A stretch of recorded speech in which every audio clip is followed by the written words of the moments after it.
Hello, hello, hello. This is your boy Irony Boxing coming through with this, my 107th live. This one is going to be a little different. Obviously, we're going to talk about boxing. That ain't going nowhere. But we're going to be doing our World Cup predictions. Where's the loop for this thing? There it is. Okay. So, I'm going to start with the Lord's Prayer, okay? And then we get to some stuff in boxing, and then we're going to get right to the predictions.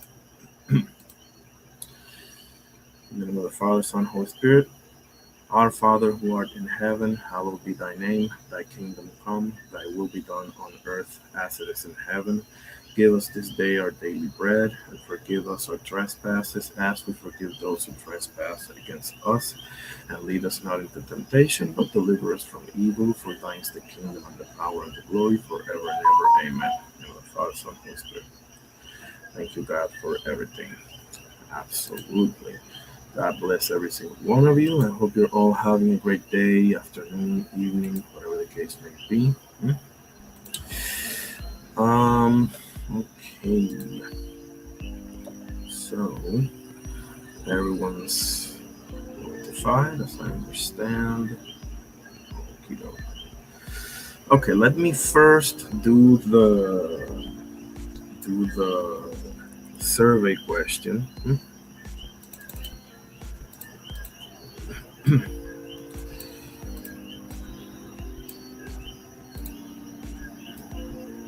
Second, it's a fantasy matchup question as well. Let me open up the. One second. Yeah, let me do the survey questions, and we should be good to go.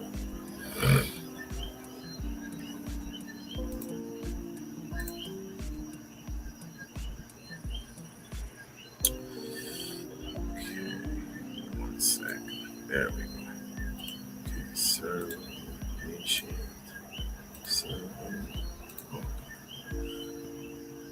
Which one of these? Okay, awesome.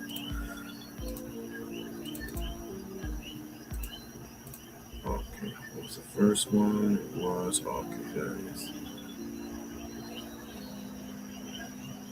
Sergio Martinez versus Carlos Monzon. Okay. Feel free to be dropping your predictions on the groups and everything. I'm gonna open up the panel in a second. Let me just actually let me put up a link there. I'm just finishing my survey question real quick here. We'll get to the good stuff in no time. Oh shit! Excuse me. Okay, there we go. Sergio Martinez versus Carlos Monzon.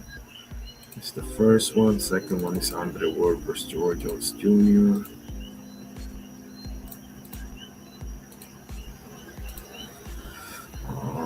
Third one is Sonny Liston versus George Foreman. And the fourth one is Felix Trinidad versus Miguel Cotto. That rounds up. Oh man, can we get all the above? There it is. Initiate survey. There it is. Okay. Don't be shy. There you go. All right. Let me pin the link as well.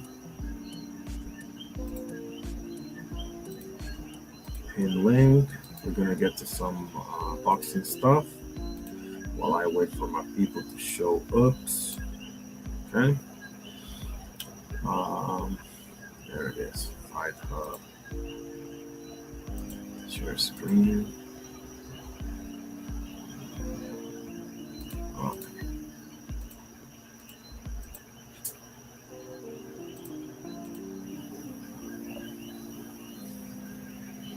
All right. Let's see some good stuff here.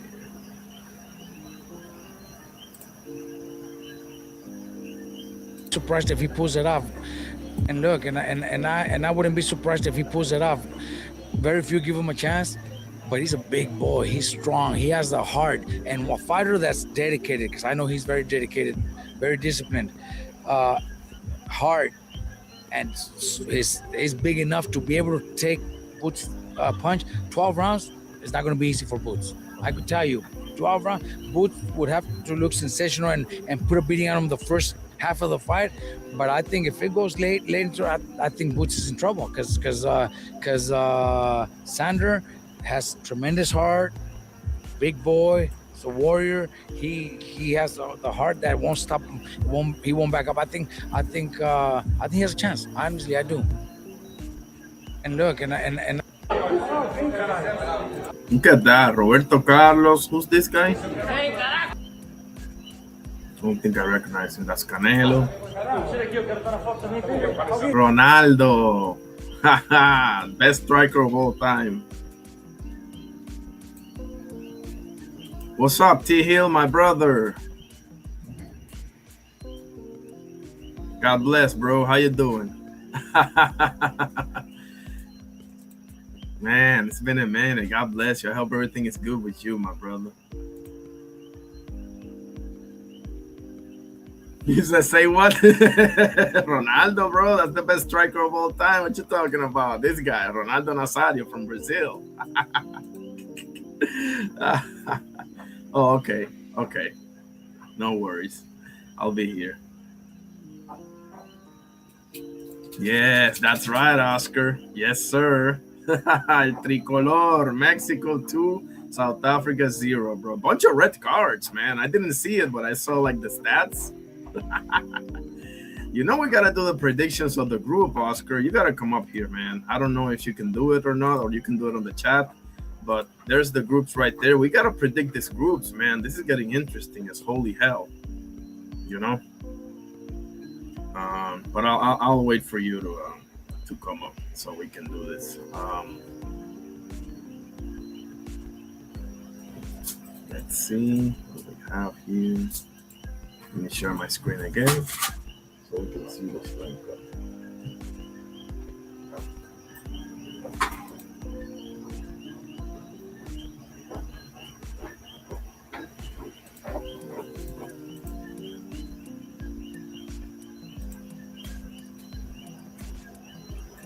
Absolutely, T Hill, not a problem. Absolutely.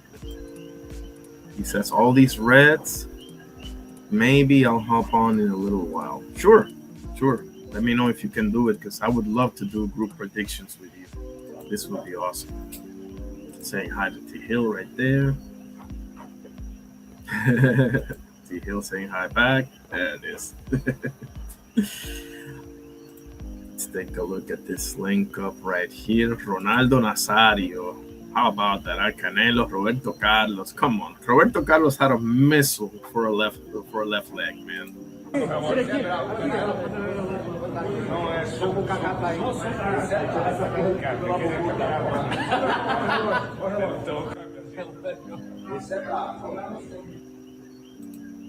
That is awesome. And you can stay up. And if you ask anybody where I live, they point to the hill to say, go all the way up. Go all the way up. I'm all the way up. I'm all the way up. Nothing can stop me. I'm all the way up. Left the big house to a bigger house. Ain't have a girlfriend, but the bitch is out. Chanel Croc back, they even. All this beef going on with Dana White and Eddie Hearn. I'm backing Dana all the way. Dana to knock his face right in. The posh git. And if he's won, I'll be the referee of the fight. GP all day, every day, let's go. Boom! All this beef. Can you imagine Tyson Fury being the referee? What the hell is you so scared of? I got 15 fights. Like, let's talk about these talking real shit. I got 15 fights. You got 30. I'm a young cat, right? Well, come school this young cat. Come school me. Come on. What they want to talk about? They just keep saying irrelevant shit. Oh, me and Shakur the bigger fight. Him and Shakur the bigger fight. He's not at your weight class. That doesn't matter. You got a mandatory right here. And you talk about a that's not even at your weight class. And y'all keep talking about this is not scary. Like how? Y'all is crazy. Y'all. Let's see if anybody. Okay. Europeans having trouble with the heat. Gotcha. T Hill says them Euros struggling. Who y'all got in the cup though? I got Spain and France. T Hill. I want to say Argentina with all my heart, but the two best teams, in my opinion, are Spain and France. But very rarely the best team wins. Very rarely. We've seen it happen, but very rarely it happens. You know. Oscar says, "God damn." Yeah, me too. Not, though Vargas is not a slouch, he got that bell via an upset. Yes, personally think Vargas much tougher fight than Takuma. Yes, it is. Thank you for saying that, Oscar, because it is a tougher fight. The thing is that Takuma, Inoue, is the perfect segue fight for Inoue, right? So it makes sense because he's another champion. They got 4 champions in that weight class. Give me a second. I'll go to the rankings right now because there's 4 champions in that weight class. That's 118, I believe, right? Bantamweight is 118, yeah, as far as I understand. Yeah, there it is. Okay, so Antonio Vargas, you got Jose Salas Reyes at the Antonio Vargas is a WBA, and Jose Salas Reyes is IBF, Takuma Inoue is WBC, and Christian Medina WBO that KO'd, I think it was Yoshiki Takei, if I'm not mistaken. Yes, Antonio Vargas is a tougher fight than Takuma Inoue. The thing is that Takuma Inoue is the key for him to get Naoya Inoue, you know, so that's the perfect segue fight. Oscar says neither Keyshawn. He at one. No. He's I believe he's at 147 now, if I'm not mistaken. But yeah, he was at 40. He did a hit and run over at Jermaine Ortiz. Very nice hit and run, by the way. Oscar says Germany. I like it. Now hang on a second. Is it true that Italy is not here? Hold on. How the F is Italy not in this World Cup? Can somebody tell me why? Like we got Switzerland. Like I don't even have to go outside of Europe because I know it's original qualification, right? We have Norway. Hold on, let me see. Maybe I'm missing it. How in God's name is Italy not in this World Cup? Can somebody tell me? They won 4. Now 2 of them were way back in the day, but they beat a hellacious Brazil team in '82, and they beat France in '06. So. How in God's name do you have Norway? What else we got? Let's see. Europe, Uzbek. I think Uzbekistan competes in Asia. Turkey, maybe they compete in Asia. I don't know. Okay, let me keep it in Europe. Scotland, bro. What the? Switzerland, Bosnia. Listen, Czechia, bro. What are we doing? Italy? Seriously? I know Andrea Pirlo's not there anymore, but for God's sake, Sweden is there. Sweden should be there. Croatia should be there too. I'm not going to say anything about it. Oh, man, that F group. Netherlands, Japan, Sweden, and Tunisia. Oh, shit. They always got to stick my Netherlands in some hellacious group, huh? And the L. You got England, Croatia, Ghana, and Panama. Holy shit. You got 3 teams that want to move on, bro. That's what I'm talking about. Okay.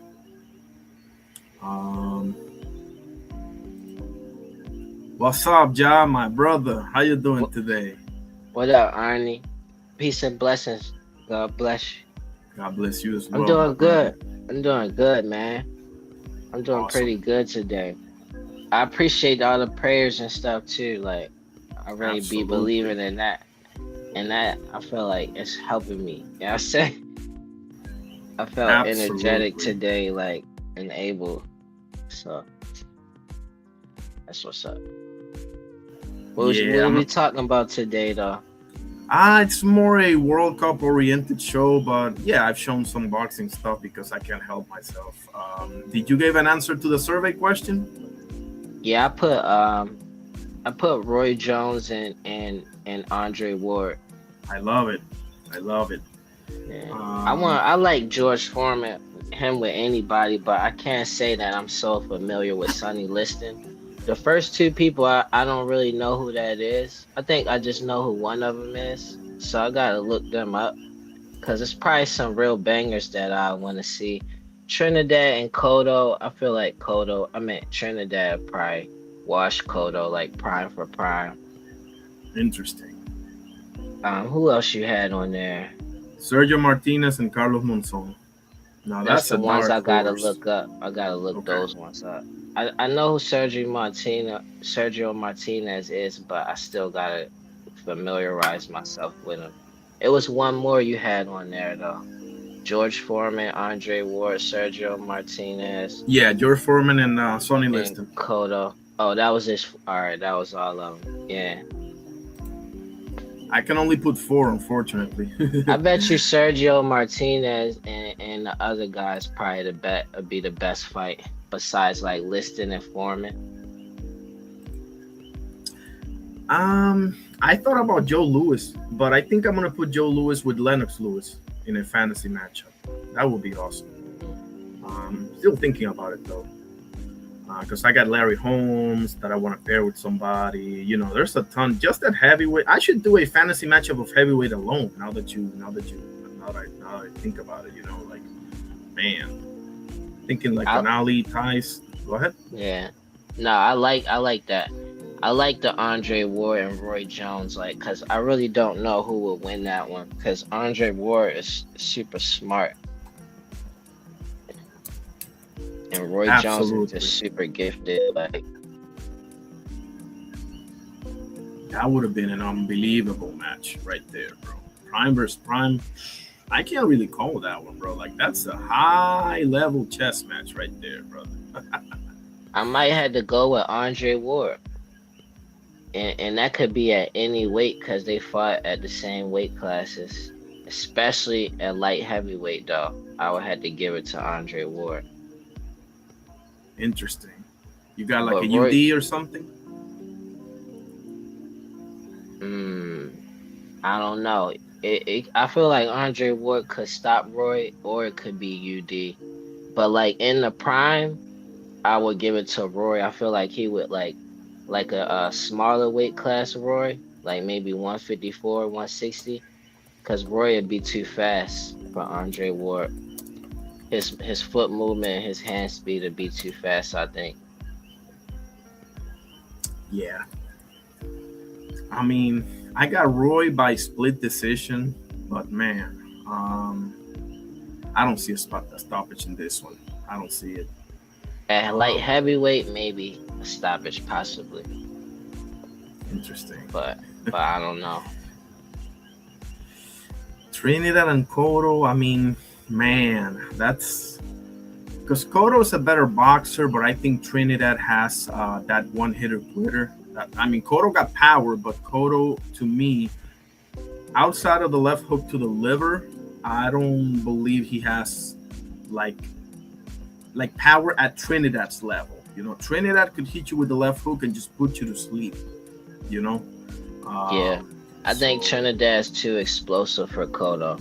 Like prime for prime, he would wind up catching Cotto a lot, like with his signature punches. Yeah, but that's And a good one, he's bro. long and rangy too. He bout that mess. Like he definitely gonna land. I got Trinidad by TKO. I'm gonna say round 9 or something like that, like to the mid to late fight. Has Cotto ever been stopped though? Cause I can't even. I don't want to say that. I want, cause I feel like Trinidad TKO as well though. But has Cotto ever even been stopped though?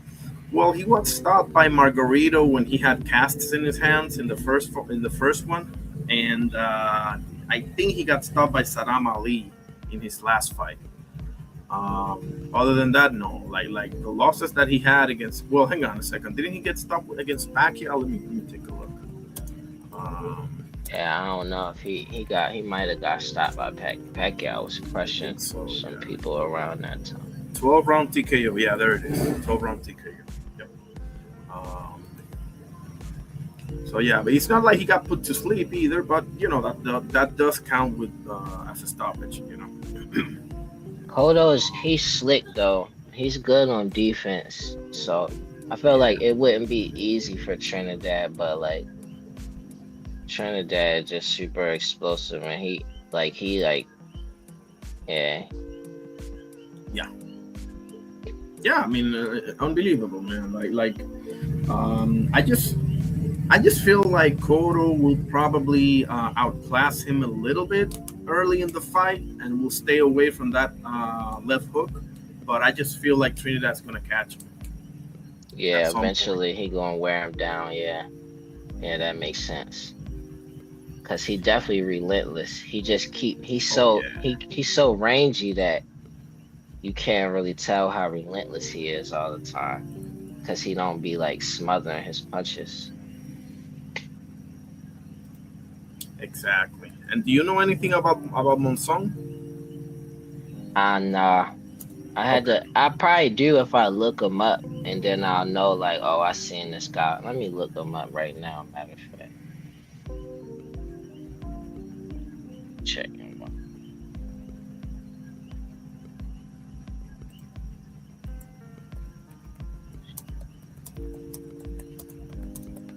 That's to me a hellacious fight. Because they're probably the two goats from Argentina, but beyond that, they're probably the complete opposite of each other. Sergio is more like a style and profile type of boxer puncher. He has great footwork. He puts his hands down. You know, like he knows how he's slick with it. Sergio is, but Monson is like an animal. You know, Monson is How like you spell my son's name? Monzon. Let me put it on the chat. Let's see. M as in Michael, O N as in Nancy, Z as in Zorro. Oh, O Carlos N as in- Monzon. Yeah, He there an it old is. school fighter. Oh yeah, he came before Hagler. He dominated Good middleweights gracious. before Hagler. Alright, I heard of him before. Let me see Sergio. I don't know. It looked like Monzon probably take this one because I think I'm familiar with Sergio. Oh no, Sergio. Let me see. Yeah, he's the one that had that knockout over Paul Williams. And, yeah, I mean, it's right up there, Ricardo. It's right up there, Ricardo. You're absolutely right, brother. Cotto moves well, but it's super prone to uppercuts landing all day long. I agree. Margarito hit him with the loaded gloves, that's for sure. Pacquiao I would beat have to him get that one to Monzon though. He beat a ton of legends. I recommend you watch his fight against Emil Griffith, his fight against Rodrigo Valdez, who was, I believe, a Colombian legend, and I know him from beating Paul Williams. yeah, And I feel like Sergio, yeah. Monzon is more disciplined than him and he hit harder than Paul Williams. And he I agree. long, like Monzon is long. Yeah, And he know how to range. He good, like setting up nice. his punches. Martinez, he tough as hell though.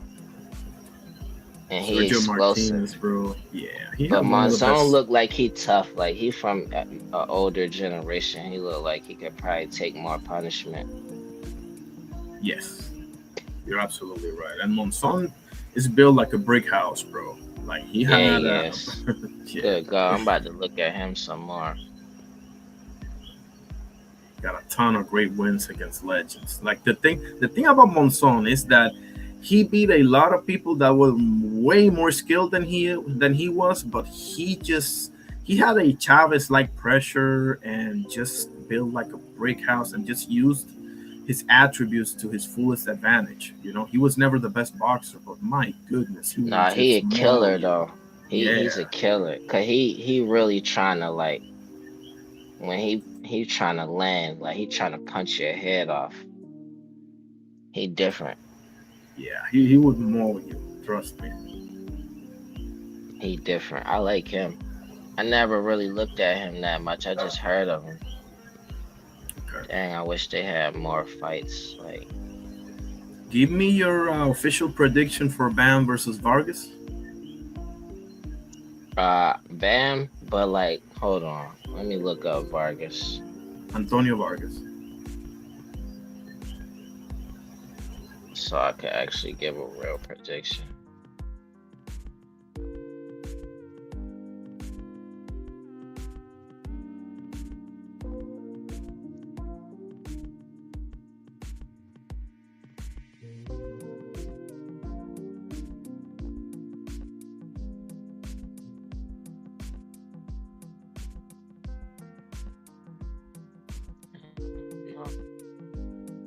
He ain't gonna be able to do the stuff he do with other fighters versus Bam. Does he even fight on the back foot?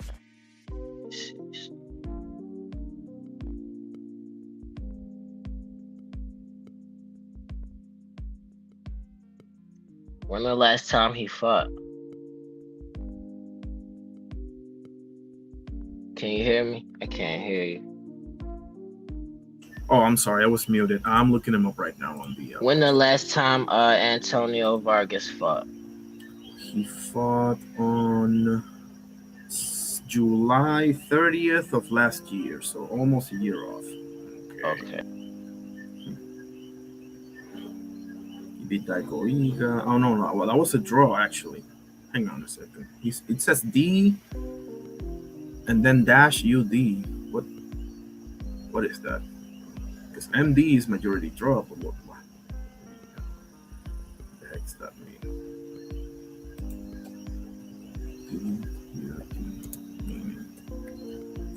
Maybe I'm missing something, or maybe it's like a unanimous draw or something. Boxing, gaming, boxing, unanimous decision. Boxrec is kind of whack. Let me just look for the result of the fight here.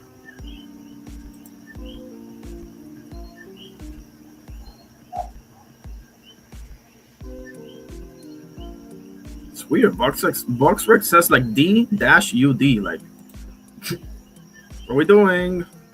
I don't know. Maybe I'm missing something.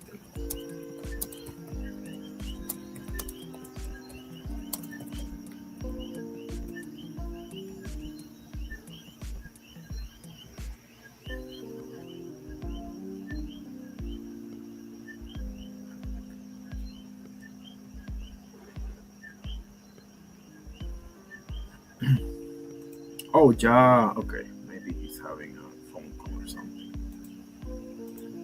Okay, let us keep going with Fight Hood.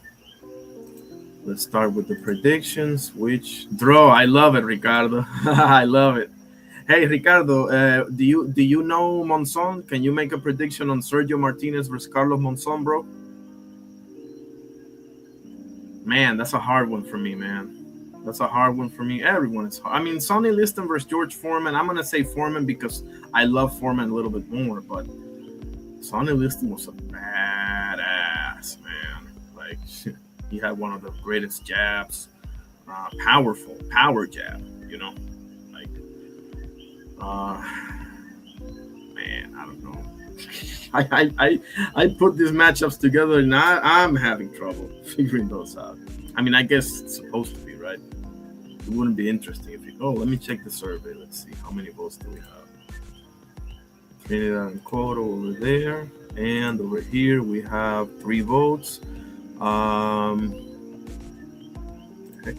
hold on. Okay, 3 votes. 2 for Ward versus Roy. 1 for Trinidad and Coro. I love it. I love it. Where was I? Oh, okay, let's check some more here. Oh, Keyshawn roasting Devin Haney. Let me calm back down. Come on, bro. Y'all gotta, bro. I am only 15 years old. It's not that much damage I can do to you, bro. I'm only 15 years old, bro. It is not that much damage I can do to you.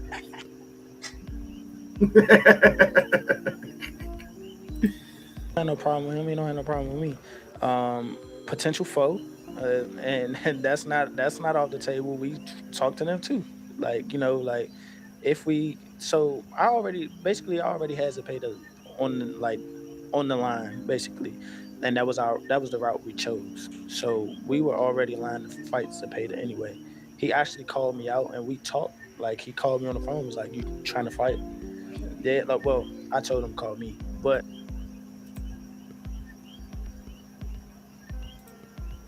either way, he like, you trying to fight? I'm like, yeah, I'm trying to fight, but I got something. Oh man, I always forget about putting this thing here, the banner. Shit.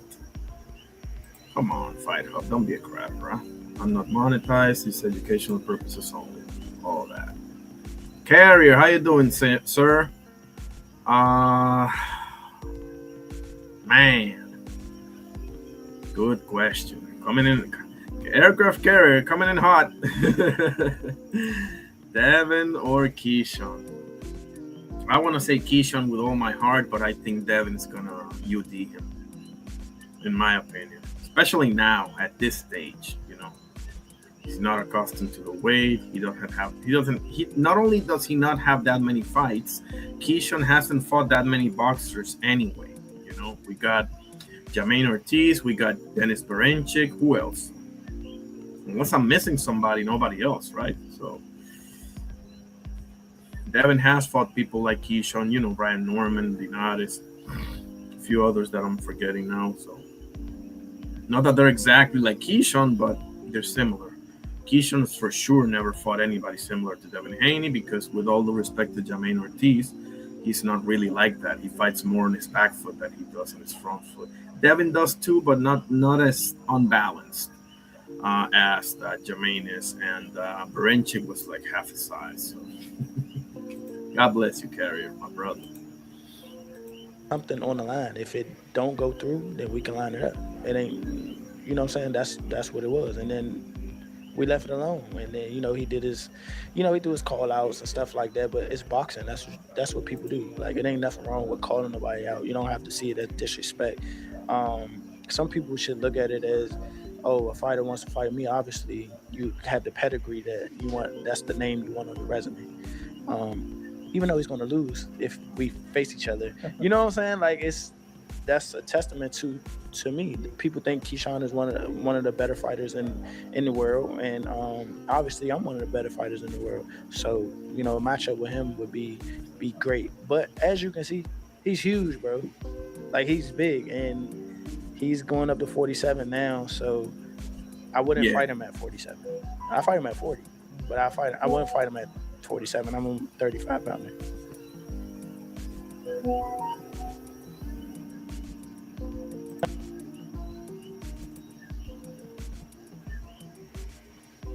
I did, Carrier. I'm wearing it. I did, actually. Bro, my jaw almost dropped when I saw that man drop Norman.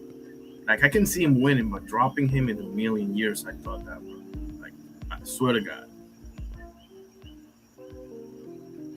Hey, Carrier, do you have a prediction for the World Cup?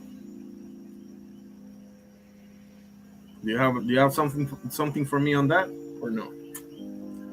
Maybe that's not your cup of tea. Let's see what else we got. Let's see what Tim Bradley has to say. I'm liking Tim Bradley. I know he's crazy, but we're all crazy. Sure.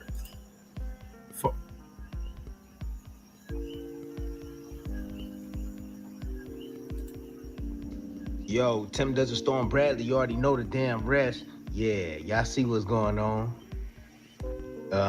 Desperation starting to set in for Devin Haney.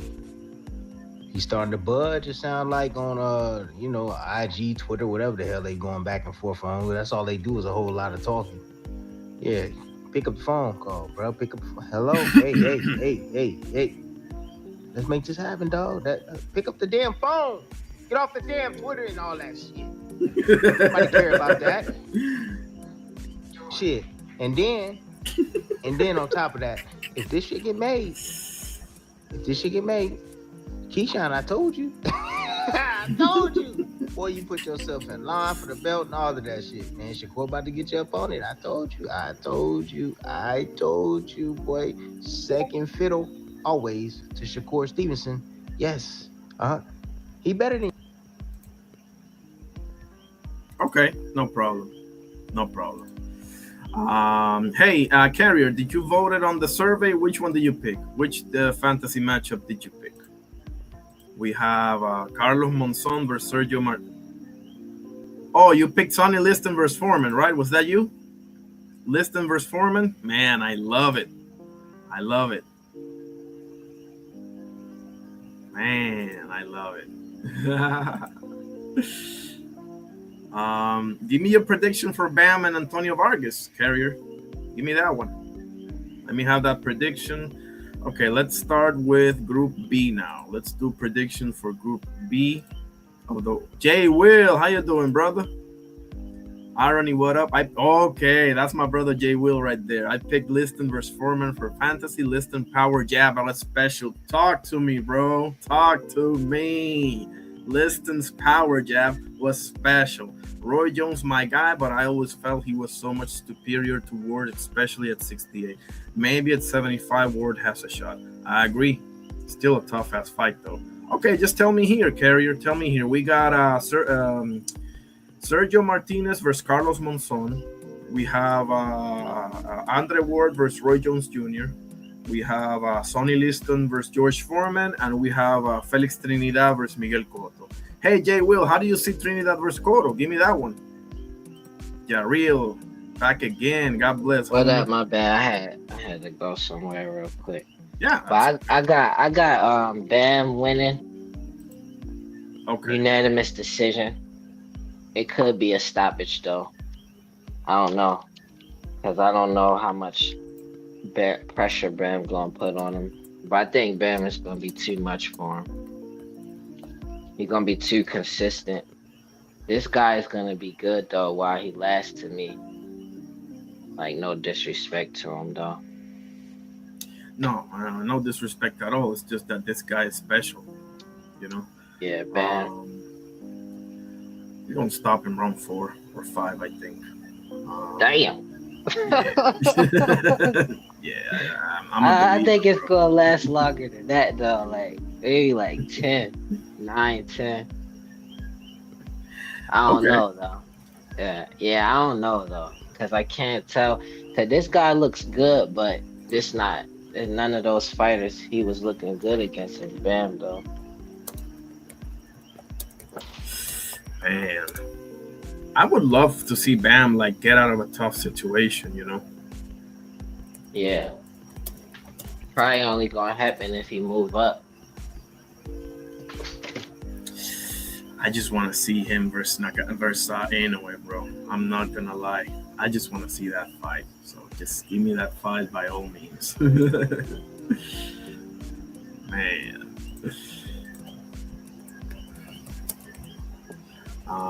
What else we got? I can't remember the card. Let's see who else is on that card. Exactly. First Takuma, Jay Will, and then sending Naoya Inoue for the Super Bowl fight. Absolutely. Yeah, because Takuma Inoue is another champion there, so it makes sense for all purposes. There's Carrier saying hi to you, Ja, right there. What up, Carrier? He is pretty good, actually, Jay Will. He is. I saw his fight against Tenshin Nasukawa. It was pretty nice. But I don't think he got nothing for Bam Rodriguez, though. The only man that can beat Bam Rodriguez are the two samurais, Junto Nakatani and Naoya Inoue. Those are the only two. That's it. Man, I would love to see him fight them because, like, with Bam's style, I want to see him test it out on somebody like them because I feel like he gonna do the same thing with them as he do with everybody else. So yeah, I got Bam beating them. I think he just as big as them. So if he get acclimated to the weight, he gonna be able. Like, he really good. Like, I don't know who I could compare him to because he clean. Like, with his pressure. In his footwork, like his angles, he really clean with it. For sure. Yeah. And he's the same. Well, he's like half an inch. Like they're pretty much like he's not that much smaller than Naoya Inoue, you know, which is also a good thing. Like in height, you know. Look at Carrier. He says Bam is like Mikey Garcia. Interesting. I feel like he a little bit cleaner than Mikey because I feel like he's more active than Mikey. So I just add in his activeness, like consistency with that. Cause Mikey take his time more. Like he got less punch output than Bam. Exactly. Bam is right there in your face. And Bam is like a modern day Orlando Cañizales. Like the best footwork. He probably got the best. Well, I don't know. Maybe one of the Russians, but outside of them, like Bam's footwork is sick. Like it's crazy good. Yeah. And it don't look like he hit anybody his hardest yet. Like in the fights I seen him, it looked like he just touching them. Exactly. And, or setting you up for something. You know, how he reads every reaction and everything and does everything in like a split second. Like his boxing IQ is well beyond his years. Like he's still like 25 years old or something like that. Yeah. I feel like he might be younger than that. Right. Exactly. I mean, man. But you know, this should be. I mean, I don't know, man. Like I don't want to disrespect Vargas either, but this is pretty much a segue fight for him. Segue to Naoya Inoue. It's this one. And let me ask you something. After this one, do you want to see Bam and Naoya Inoue straight up, or do you want to see one more like his brother maybe first or something like that? Because the thing is that Bam gotta hurry up, bro. Like Inoue is 33 years old. He may move up to 26, or he may just call it quits. You know, he ain't getting any younger. So Bam gotta move. You know, if he wants this fight. I would love to see him and his brother fight too, though. But I think if he say he could do it, then I want to see him do it. Like if he could fight anyway right now, then I want to see it. Yeah, for sure. You can't miss out on that, man. Carrier got a question for you. He says, "Who wins Tank versus Mikey prime for prime?" Ah man. I feel like Tank not in his prime yet, but I would have to. I don't know. That's a tough one. Cause I seen when Mikey has like Tank in his prime. I had to give it a draw. I had to give it a draw right now, cause like it'll look something like Lamont Rocha versus Tank, but it'd be more action because Mikey wouldn't settle for that. Like Mikey would really land, and then that would wake Tank up. But then Mikey, I feel like he would be slightly bigger than Tank too. So the edge is with Mikey Garcia, honestly. Even though Tank my favorite fighter, like Mikey would have the edge because his size and his IQ. And he been in there. He been in there with some real dogs. Like his resume better than Tank's. For sure. Jay Will says, "If Bam takes another fight at 118 after this, what does Inoue? Nobody's left at 120." Well, that's a good question, Jay Will. You know, John Riga Casimero just called out Naoya Inoue. He can also fight Sebastian Hernandez, the guy that gave Junto Nakatani fits. You know, he got a couple of stay busy fights that he can take, Jay Will. But that's a good question, though. He says Tank's about to be 32. That's okay. Still, it's not that don't 35 is then when they get to 35, then you start looking at them like be coming past their prime. But once like 35, you could be in your prime at 35. It depends on how healthy you is physically. For sure. I mean, we got a couple of late bloomers in boxing. You know, Sergio Martinez is a great example. Sergio Martinez's prime was from like 32 to like 36.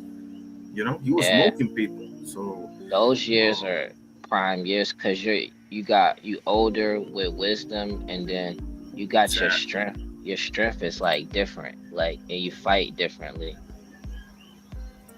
Exactly. and you still got that youth with it too, like, and you just more like strategic with it. Exactly. Your boxing IQ, your maturity, everything. Like, yeah, yeah, for sure. It's like you said, it depends. Like, it's not, yeah, we can generalize, for the most part, when you hit that 35, 36 echelon, for the most part, we can safely say that you start going, downhill or whatever. But it's not like it's a foregone conclusion either, you know. Mileage, Tank doesn't have a lot of wars. Like, he's had a few tough fights for sure, but it's not like he's being knocked out a bunch of times. That's the thing that I really look at. How much damage have you taken over the course of whatever amount of fights you've been on, right? Like, have you been stopped? Have you been wobbled? Have you been dropped? Have you been in a ton of like God of War type fights? Because that's what really Right. matters, And then whoever you going up against, like, is they bigger than you? But most of the time, it's like somebody gotta be. I don't know, like, what I could see as an example of somebody that was 35 and somebody younger than them just beating them, and they didn't have already taken a lot of damage already. Because That's the usually key. they at that age they dominate. Like, even when some people who take a lot of damage, like, look at somebody like Laura. Like, look what he able to do, and he like in his 40s now. He's still a top middleweight. Like, he could be number 1 or number 2 at middleweight right now. He in his 40s. Exactly. Yeah, we keep seeing these examples, So, if you look at Beterbiev too, another example, and Beterbiev doesn't have that many fights or that many. He hasn't been dropped a bunch of times. As I understand, he only got dropped by Callum Johnson. He wasn't a tough ass fight with Anthony Yard, but it's few and far between. So I don't. Carrier says. Yeah, like Carrier's making a case about the size. He says, I don't subscribe to the size stuff. He says, I seen Duran and Manny beat for sure, and many others too. Absolutely. Tyson, But you Tyson ain't was never smaller than. see somebody like Manny Pacquiao fight Canelo Alvarez, because the difference in styles. Like Floyd fight Canelo Alvarez because his style could afford it. But if Manny would have tried to fight with his style with Canelo, he would have got slept, probably worse than Marquez slept him. Yeah. Yeah, for sure. Size matters, man. It does matter. It does matter. Y'all Like, tripping when y'all think size don't matter. It do. Like, think about how much you got. Like, if you lifting something heavier, it's gonna be harder to lift that. So if somebody bigger than you just lay it, like clinching with you, that shit'll take a lot of energy out of you. For sure. Yeah. Like we can have exceptions, but it's not like it doesn't matter either. Only Like, time does it don't matter is when the bigger guy doesn't have as much skill. Exactly. That's it. That's really much it. Like, you gotta be super fast. Your timing gotta be impeccable. Like, when you're facing somebody bigger, they throwing more weight around. They used to carrying more weight. And he's doing the Margarito example. Margarito didn't really have skills like that. Canelo's skilled, bro. We're talking about different things here. Like, he was big. Yeah, he was big for sure, but Canelo can feint. Canelo was a bad boy in his heyday, bro. He got head movement. He got a mean left hook. He's got a legendary chin. Nah, bro. Margarito's easy to time, and then at that point in his career, he had cheated already, so he was already defeated mentally in every fight that he took after the Cotto fight. Exactly. Oh yeah, that's true, Jay Will. Manny came from 108. Wow. Unbelievable. That's amazing, though. Yeah, that's impressive. See, he a great example of size not mattering, though. Yeah, Duran But as well. Yeah, yeah, yeah, Duran, yeah, for sure. 119 pounds bantamweight, and he went all the way up to super middleweight. Can you believe that? Unbelievable. Or middleweight. I forget which way did he fight Iran Barkley at. I think it was middleweight. But, Sugar Ray Leonard, he went up to like heavyweight or light heavyweight. light heavyweight, yeah. That was pretty good too. That It was just like unbelievable. he Yeah. average height though, like 5'10", 5'11". So it's not that big of a deal. It's Duran coming up that high. Sad. So Tank is like special though. We talk about him fighting people that might fight at 154, and he coming up from like what 126.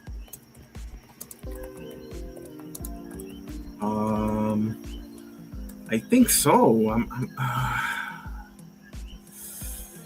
Man, I'm gonna have to look that one up. And besides the weight, he really short and he not really lengthy at all. No. Like his arms not long at all.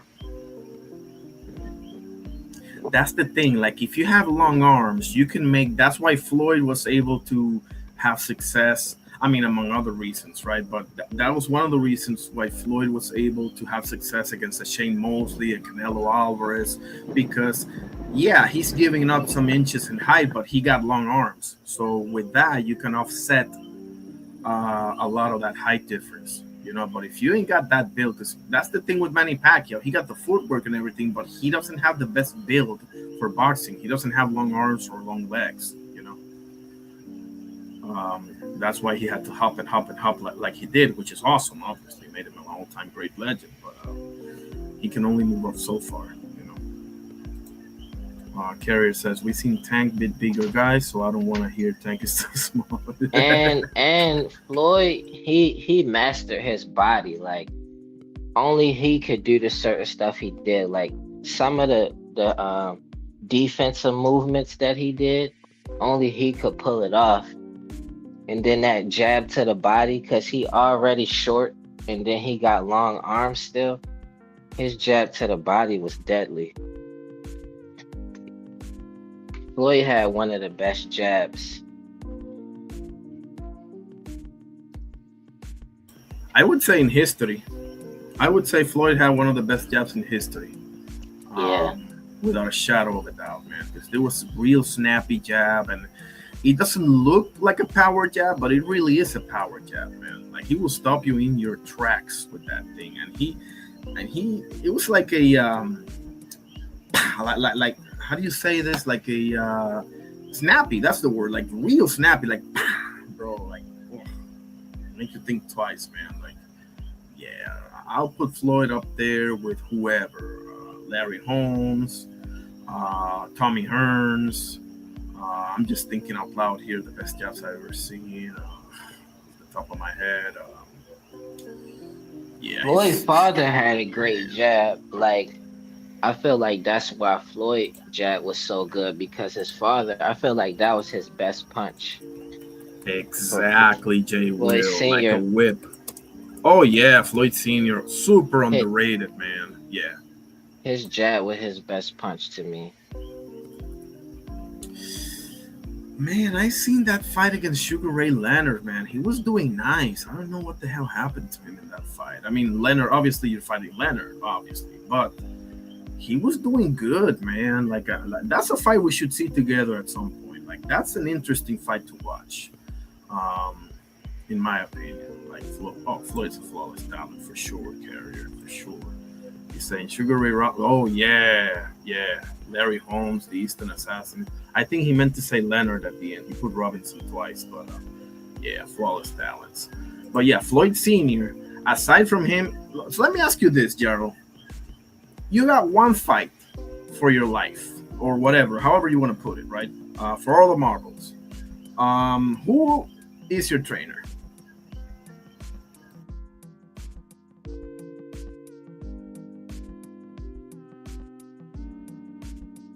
Give me a few minutes. I'll be right back.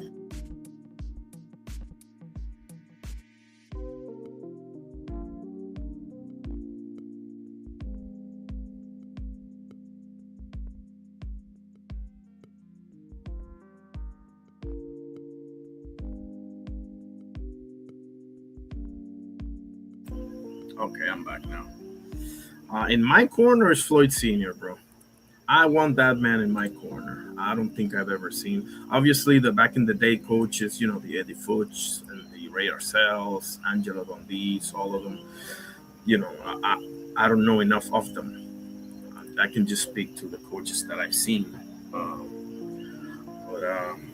Yeah. Ooh, I love it, Carrier. Jay Will, if you're still here, give me an answer.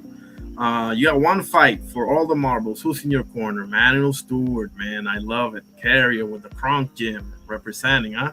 I love him too, man. I love him as a trainer and as a commentator. Everything. What's not to love, man? Manuel Stewart, man. Come on. Remember when he when he got into it with Klitschko in the corner? Or was that Lennox? Hold on. He got into it with Jermaine Taylor, with Lennox Lewis, I believe, and with Klitschko as well. Yeah, I love it. That's passion right there, bro. Manuel Stewart, one of the GOATs. Where was I? Okay, there it is. Yeah, probably busy now. Let me share the screen. Yeah, with all of them. He probably got into it with the Hearns too. I love it. Yeah, from the old school, bro. Real old school. Real old school, bro. Let's share some goodies here because a lot of things have happened in boxing on this day. Larry Holmes got a great win versus Jerry Cooney on this day. There's Jai again. Welcome back, buddy. You say, Manny gonna hurt your feelings. Yeah, you don't care. You don't care. Yeah, but it's for your good, So you gotta look at it that way. Let's see what Bradley has to say. The rest of it. Shakur said yes to 144. That's what it is. He better than you. Anyways, let me stop it with that. And one request. Please, Turkey Al-Sheikh, Zuffa Boxing, who the hell gonna put this fight on, if the fight get agreed upon, have this fight in America, please.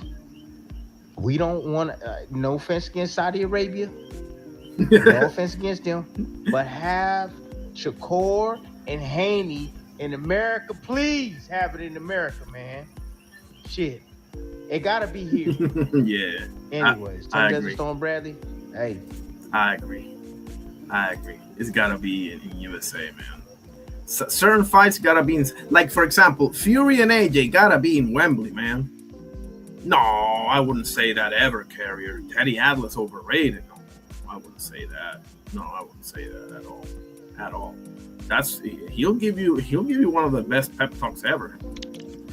Like, for sure, Teddy. No, Atlas. If you don't think he's that good, that's one thing. But overrated, no. I wouldn't call him the O word ever. He deserves a lot more respect than that, man. Can you hear me? Yes.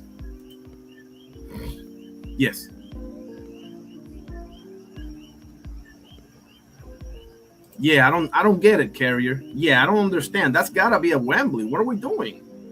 The same way that Shakur and Devin gotta be in the USA.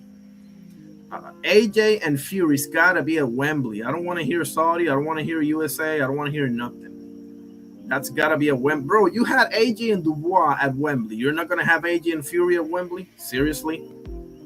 Like, come on, man.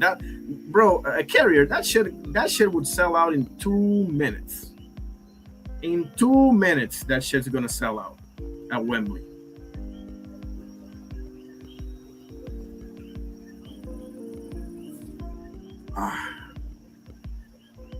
Okay. What else we got?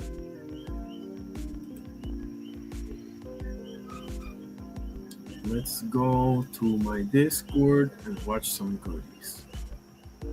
shall we? Boxing, great stuff. There it is. Miguel Cotto put on a show on his there it is. Larry Holmes versus Jerry Cooney. Let's watch some goodies, and we'll keep going with the predictions. So far, I have Mexico and South Korea coming out of Group A, and Bosnia and Canada coming out of Group B.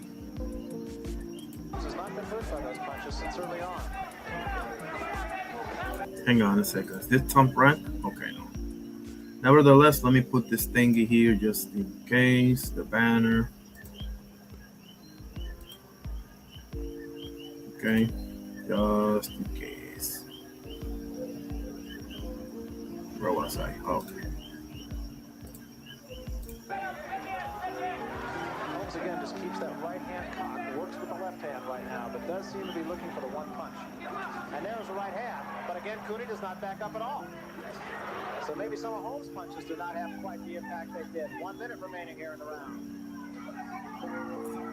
Wow. He's just walking towards Larry now. And another right hand. And Bill's Lane talking to Larry Holmes. Not sure what that was all about. Cooney tries the left hand. Holmes, I think, does not feel that Cooney can hurt him any longer. That was quite the respect. That Cooney's legs are really wobbly. He's really gone now. He's really gone. Cooney very wobbly in the center of the ring. Takes another right hand. Holmes knows he has his man in trouble. Wow. Right hand. And that eye is Oh. opened up. Combinations of punches thrown by the champion, Jerry Cooney. This one is all but over. Cooney against the rope. Bill's Lane steps in. He did not really go down. Victor Valley. And Victor Valley is saying no more, I believe. Victor Valley is in the ring saying no more. That's it. It is over. And Bill's Lane raises Larry Holmes' hand. Amazing, Larry Holmes. Amazing. Amazing stuff. That's the Eastern Assassin for you, fellas.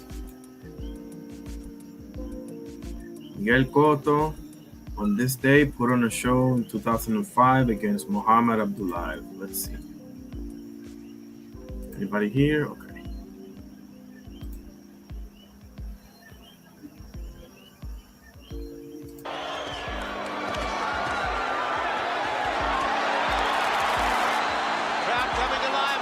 Connected with a couple of left hands. One of them was a left uppercut.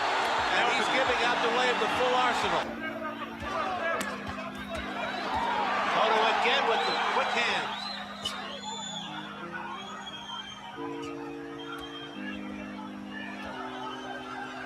Because that's the fight I expected to see him fight tonight.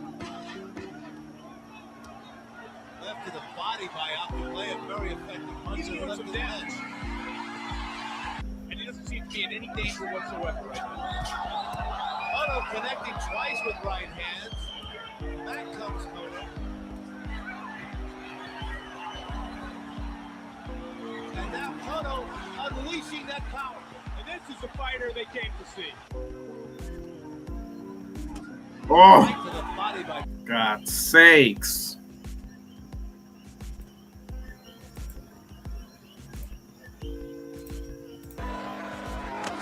Jesus Christ, bro.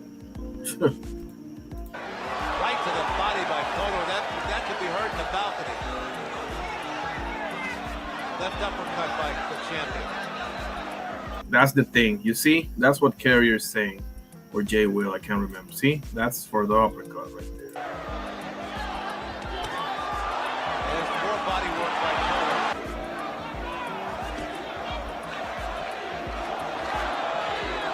Martin Proud now starting to chant Cotto's name.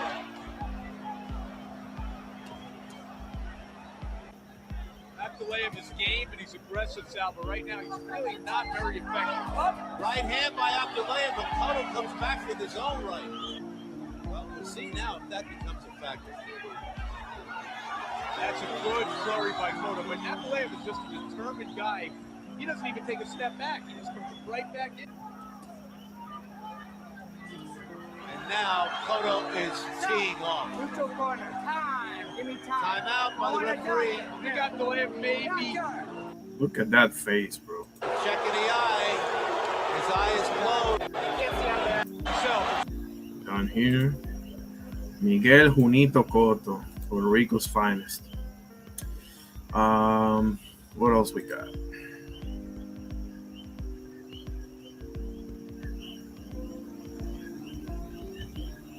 Oh yeah, this was an awesome fight too. Tommy the Duke Morrison versus Big George Foreman. That was, I believe, his first loss after Ali Foreman, if I'm not mistaken. Matchups out because, you know, the old adage, don't left hook with a left hooker, but that's the money punch for both guys. Both guys have to do it. You're right. I was going to remind people of the nice uppercut by Ruddock. Oh, there goes Morrison. Oh no, that's Razor Ruddock. I'm sorry. Yeah, Tommy Morrison versus Razor Ruddock. Sorry about that. Donovan Razor Ruddock. Is Ruddock using the jab sparingly? Razor Ruddock is not a guy that throws a lot of punches. There's the uppercut landing, but this time Morrison absorbs the punch. But he still paid for it. Oh, he hurt Ruddock with a right uppercut. Razor Ruddock got rocked by the same punch that knocked Morrison down. Lifted, give him a standing 8 count. That's bizarre. Because of the glove. No, and the referee's doing a good job because he held onto the ropes. That should have been a knockdown. So On the top of the rope, being used. There's a hook by Ruddock. It may have hurt Morrison. Jesus Christ, what a shot, bro. I still to this day can't believe he got up from that, bro. Still to this day can't believe he got up from this. Oh my God. Come on, man.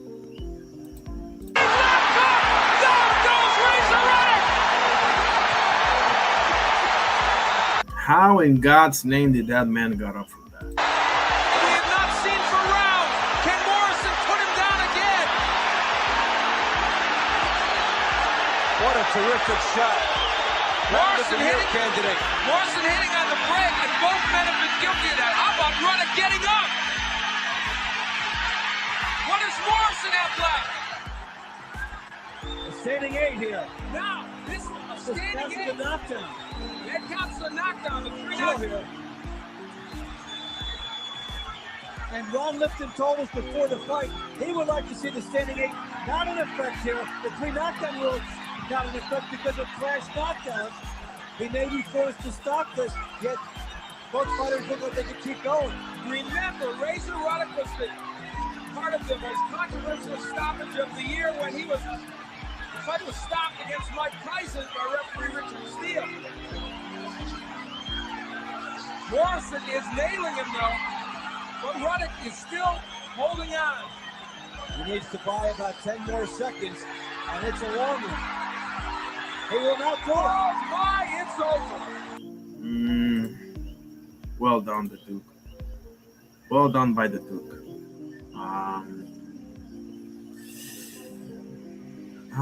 Okay, let me continue with the predictions. Let's continue on with the predictions. So I have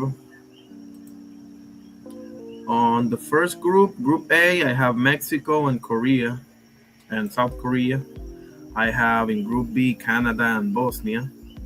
Group C, we have Brazil, Morocco, Haiti, and Scotland. I have Brazil and Haiti. But I don't mind any team. You know, Morocco's probably going to pass. Yeah. Group C, Brazil, Morocco, Haiti, Scotland. Okay.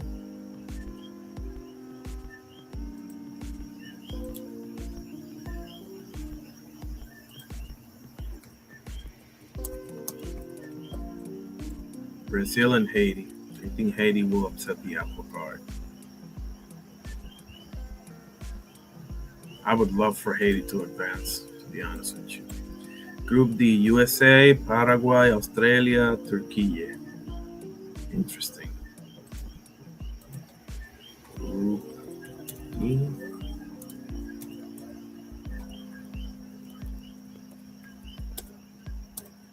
Paraguay, Australia, and who's the other one again?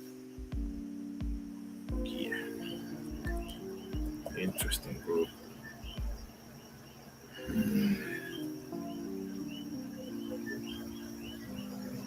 I'm gonna say USA and Turkey.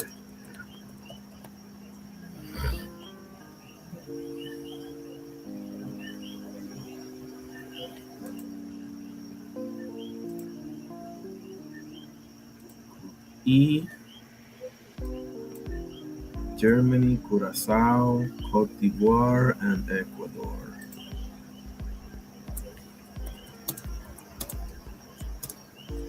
Germany, Curacao, Cote.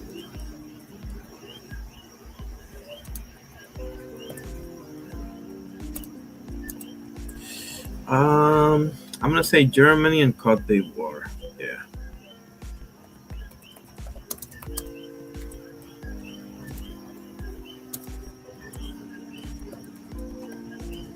Okay. Group F. We got Netherlands, Japan, Sweden, and Tunisia. Oh boy. Oh boy. Tough ass group right there. You know Japan and Sweden is gonna be wilding for that second spot. I'm gonna say Netherlands and Japan. Yeah.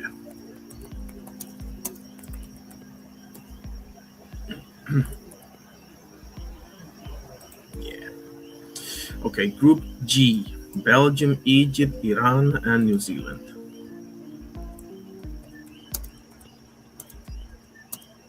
Belgium, Egypt, Iran, and who's the other one? New Zealand.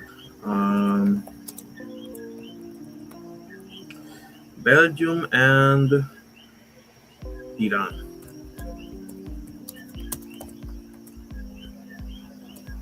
Okay. Let's see. Man, let's take this educational purposes nonsense out of the way. Let's see. Group G, Group H. We got Spain, Cabo Verde, Saudi Arabia, and Uruguay.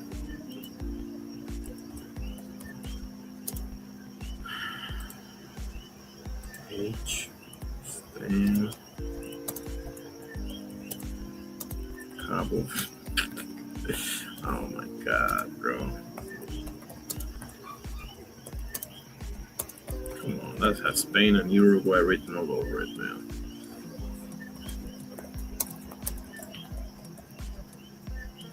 I can't believe Italy's been out for the third straight World Cup, bro. That's horseshit, man. Unbelievable. Group I, France, Senegal, Iraq, and Norway. What is it, I? Okay.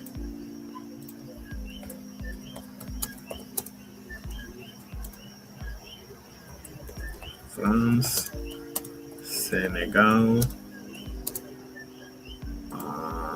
Iraq, and Norway. France and Senegal. Okay. We got three more groups. Group J, we got Argentina, Algeria, Austria, and Jordan. Group J.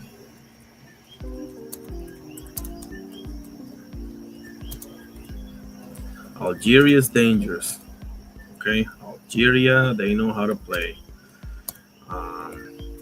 Austria and Jordan. That's got Argentina and Algeria written all over it. All over it. The two A's. Well, actually, Austria is an A too. So, Austria and Algeria. Argentina and Algeria.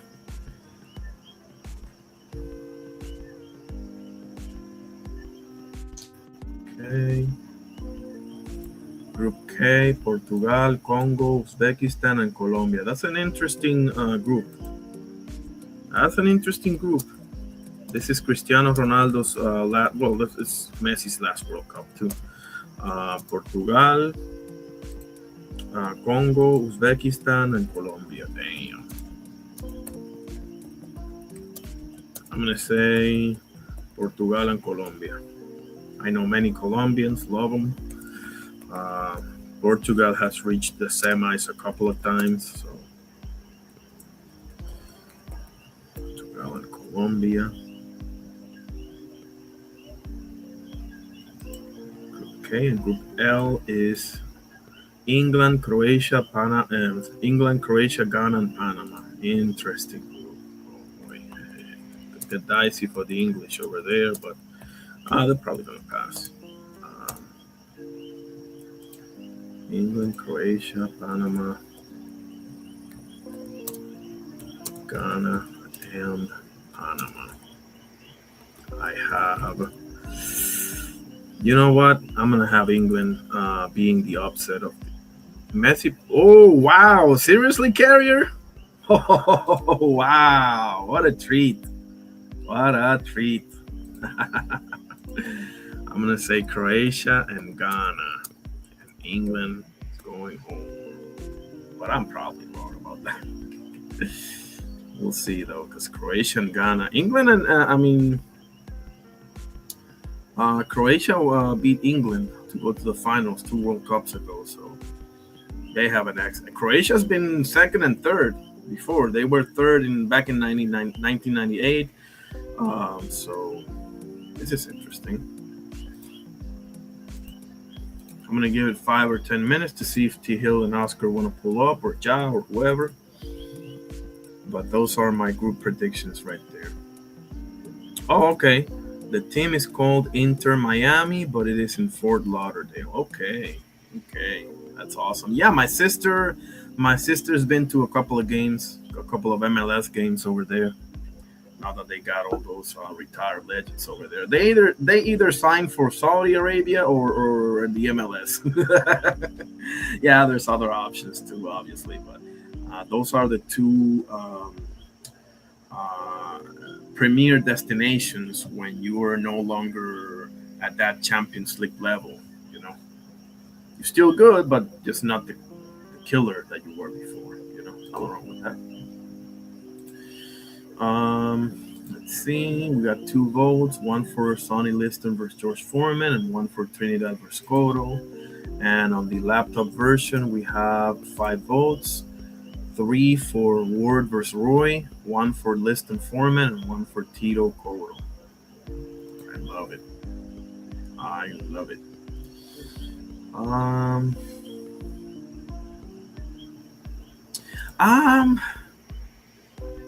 I mean, good question. I mean, he's not the Messi that he once was, you know, but I mean, I'm gonna say yeah, but he's still dangerous, you know. Like, give him a free kick, he'll stick it in, you know. Yeah, I mean, same for Ronaldo, same for Neymar, you know. Like, they're not the killers that they once were. They're not scoring a million goals for Real Madrid and Barcelona anymore. But they'll make it rain out there in lesser leagues. Yeah, for sure. It is just the natural course of things, bro. But those two, Messi and Ronaldo, I've never seen anything like it. As far as the same 2 guys being number 1 and number 2, like year after year after year after year. I've seen soccer since I'm a little kid, Carrier, my entire life. My father's from Argentina. I've seen soccer, football my whole life.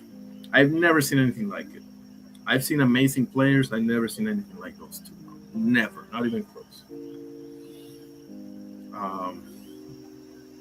Let's see what else we got. I'm gonna be on the Discord if anybody wanna come in and talk. I'm gonna go ahead and shut down this live. I gotta do a couple of thingies. Carrier, if you got anything else, let me know. Yes, he does. Not to me. I mean, okay, he does have a GOAT case for sure because I think he's the all-time leading scorer. That's okay. That's okay. I got you, brother. Hey, think of this like you on football. Like you're my football source. You're my American, the NFL football source for me because I know a little some, but not nearly as much as you do. Think about it that way, the other way around. I got you in soccer, bro. You can ask me anything. He does have a GOAT case, a very strong one, but I still say Maradona because Maradona did it at a time where he's laughing. Yeah, I mean, bro, you were spitting facts the other day about the NFL that I was like, okay, I'm out of my league here. But yeah, I mean, Maradona was doing this at a time, bro, where defenders were literally going for your legs, bro. Like, let me show you, see when they broke his ankle back in the 80s. Maradona injury, Barcelona, 1983. There it is. I'll show you this right now. Oh my God, bro.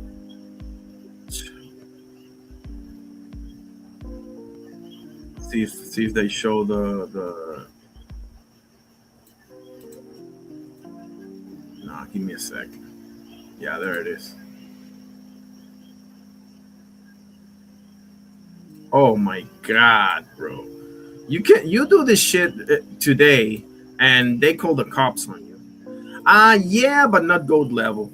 David Beckham was awesome for free kicks and you know, he was a sniper with the right leg, but he wasn't a virtuoso with the ball. You know, he wasn't eluding people left and right like Messi, Maradona, and all the Brazilians. You know, let me show you something, Carrier.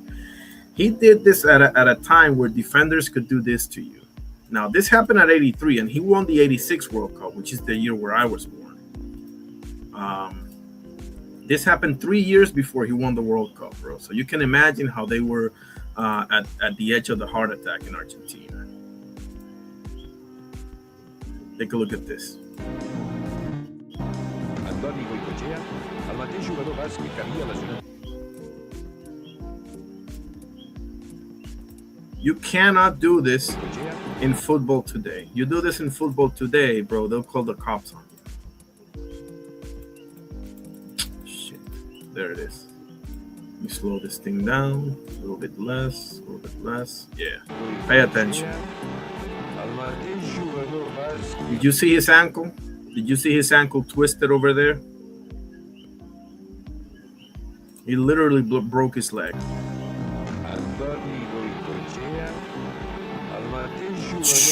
Jesus Christ.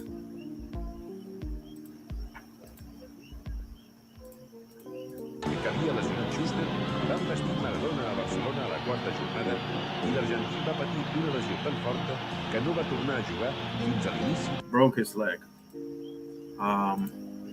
So yeah, he was right? Exactly. So he was doing that back then when defenders had a green light to just basically go for your career, let alone your legs. Raheem Sterling, elite for sure. Elite. Is he one of the GOATs for England? He might end up being one, but not as of now because England got Bobby Charlton from back in the day. They won the World Cup way back in 1966. 6-6, that is. Bobby Charlton is considered the GOAT. You got Beckham, you got Michael Owen, you have all those midfielders, Frank Lampard. Yes. He's not there, but he's in the conversation. That was super nasty, bro. And I can show you a lot more that are worse than that. So, Mbappe elite for sure. Mbappe might end up being the GOAT if he get his shit together. For sure, he's elite. He already got a World Cup title. Yeah, he's the truth, man. Kylian Mbappe, bro. We're talking about a different level of a striker here. Kylian Mbappe, oh man. Serious business. Yeah, elite. I ain't seen anything scarier since Ronaldo, the Brazilian guy. Ronaldo Nazario. Maybe I should show you a couple of things about him. Oh man, I don't know what the hell happened to Freddie Adu. That's the guy that started at like 14 or something, or 15 years old. I don't know. That's a good question. I don't get it. Like, I think he didn't take it as seriously, man. Like, I thought for sure that guy was special, but man, it wasn't like injury or anything, as far as I remember. I didn't follow the MLS that much back then, but I remember him, and like he was always like pretty good. Nothing else, like Landon Donovan and Clint Dempsey, and the greatest of the USA soccer. He never even got there. So, Ronaldo, this is the best striker of all time. Let me put you on game a little bit here, Carrier.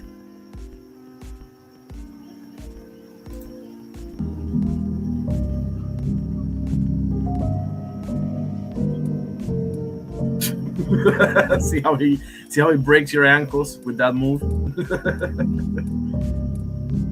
That would be that he did right there is the equivalent of breaking somebody's ankle with a killer crossover in basketball, but in soccer. Bro, he sat him down. Come on, man. What are we talking about here? Oh, and let me show you Ronaldinho. This is my favorite player of all time, Carrier. My favorite player of all time. Total crack. Look at this, bro. Ronaldinho. Saca ya allí buscando el desmarque de Samuel. Samuel buscando a Ronaldinho. Que bien se ha ido Ronaldinho por la banda. Atención a Ronaldinho que ataca y está suelto. Ronaldinho con la de Vaca. Se la cambia de piso. Talento de Ronaldinho.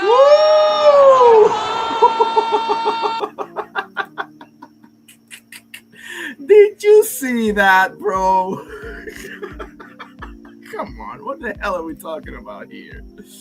MLS is G League, yeah, to say the least, bro. But hey, bro, ain't nothing wrong with that. Like the USA,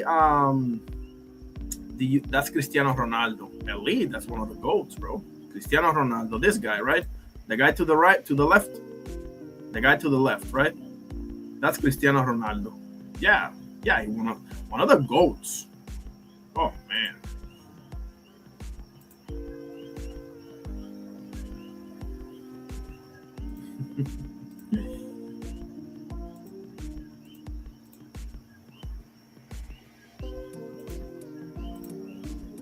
Yeah, one of the GOATs for sure. He does have a case for the GOAT as well. This guy is serious business. Cristiano Ronaldo, come on, man. He made it work everywhere. Manchester United, Real Madrid, Portugal, you name it. He made it work. But Ronaldinho, this guy right here, I've never seen anything like it, bro. Anything like it.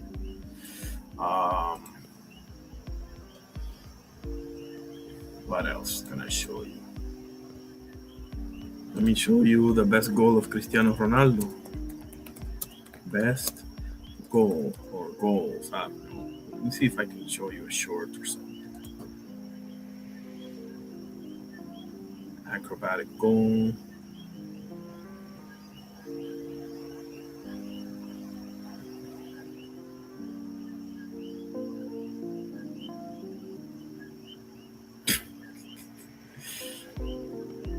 Let's see. Well, this was unbelievable, man.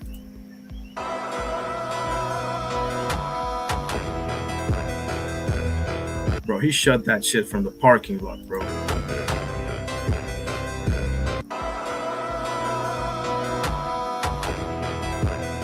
Bro, he's damn near half court. Basketball number one right now, for sure. Baseball a close second. Boxing 3. Soccer here is not that big, unfortunately. Not really.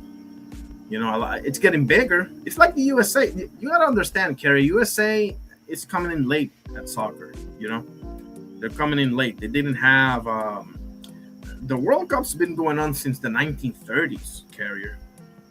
It's one of the oldest tournaments. Obviously, because of the World War II and everything, they skipped for like 15 years the tournament. But this thing been going on since the 1930s, brother. Like the World Cup is probably the oldest of the major tournaments. Surely it is. For the team sport, obviously boxing's been going on since before the 1900s. But as far as team sports, outside of baseball, it's the World Cup for sure.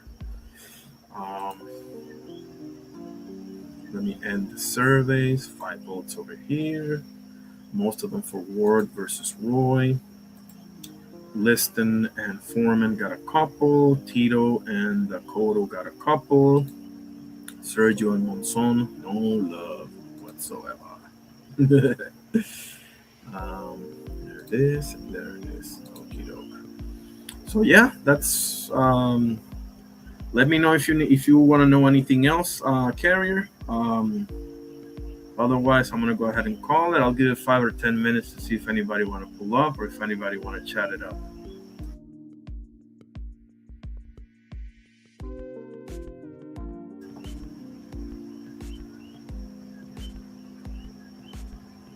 Puerto Rican Basketball League, the Baloncesto Superior Nacional, BSN, right? The Marcus Cousins played for a while here, and a couple of others too. Baloncesto Superior Nacional. That will be in English, National Superior Basketball, or National, but superior, not like superior, like Top Basketball League or something like that. Yeah, exactly. It's intense as hell, bro. I wouldn't even go to the games. I'll watch them here and there, but man, the atmospheres. We got a couple of rivalries over here, bro, that you might want to think twice about going to the game because something's gonna happen. we don't play here. Now, basketball is definitely that has shifted over time, Carrier, because a couple of decades ago, I would say boxing number 1, baseball 2, basketball 3. But right now, without a shadow of a doubt, basketball 1, baseball a very close second, and boxing 3, for sure. Dangerous, oh man, I'm telling you, for sure, bro. Come on, man. Like, you saw the fight that Cousins had with it wasn't a fight like, but it almost happens. The Marcus Cousins Puerto Rico fight against the fans. Let's see if I can find this thing.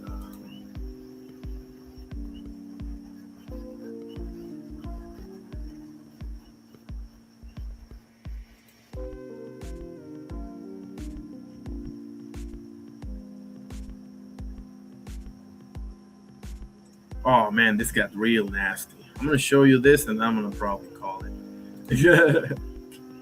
Oh yeah, the 04 when Arroyo did that thing with his jersey, he became a legend for that, bro. And now I believe, I could be wrong. Let me know if I'm wrong, Carrier, but I believe that was the last time that USA lost in basketball. I could be wrong, right? Carlos Arroyo, he's most people's GOAT of Puerto Rico. I think they screwed him over in the NBA. He's an A+, he's an A-lister player.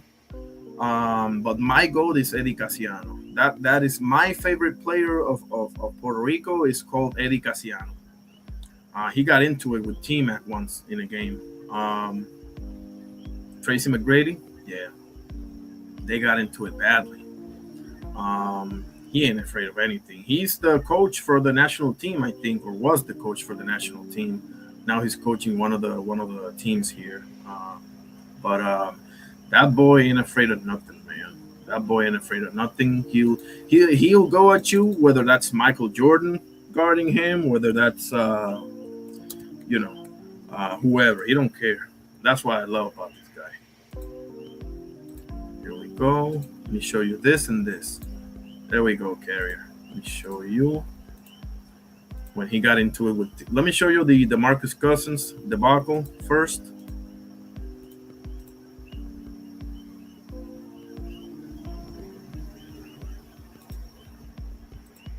Okay.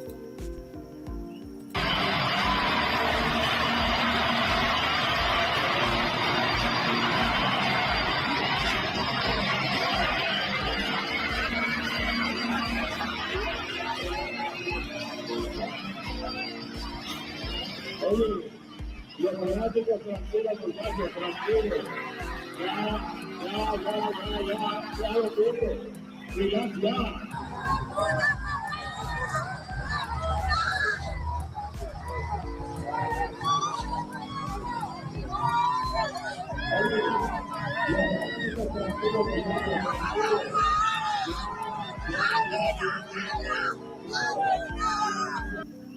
not in the States, homie. You're not in the States. Here's Casiano versus T-Mac. Oh my goodness. This. Oh. 47-37。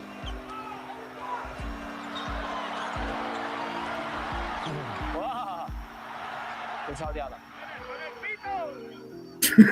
Oh man.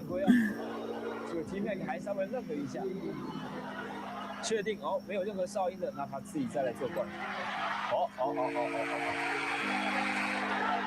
卡斯亚诺跟麦克里有冲突了。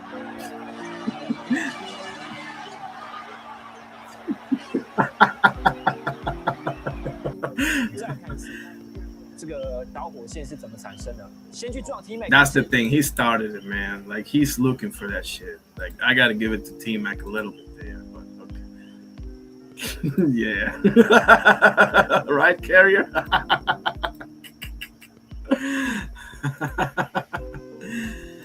You think so? I mean, I think a lot of teams have gotten better, you know, like Serbia, France, you know, a bunch of other European countries, you know, the world has gotten better in basketball. I think that's what it is, you know. You could be right, but you know, holy shit, is that so? Okay, I didn't know that. Was that like recent? Is that like a qualification for exhibition? Okay, exhibition. I mean, could be. I mean, they still won in the Olympics, you know. They got through Serbia and France in the finals, or for the gold medal, rather, I should say. But yeah, the South Sudan. I think that's where Luol Deng is from, isn't it? Oh yeah, you remember that dream team from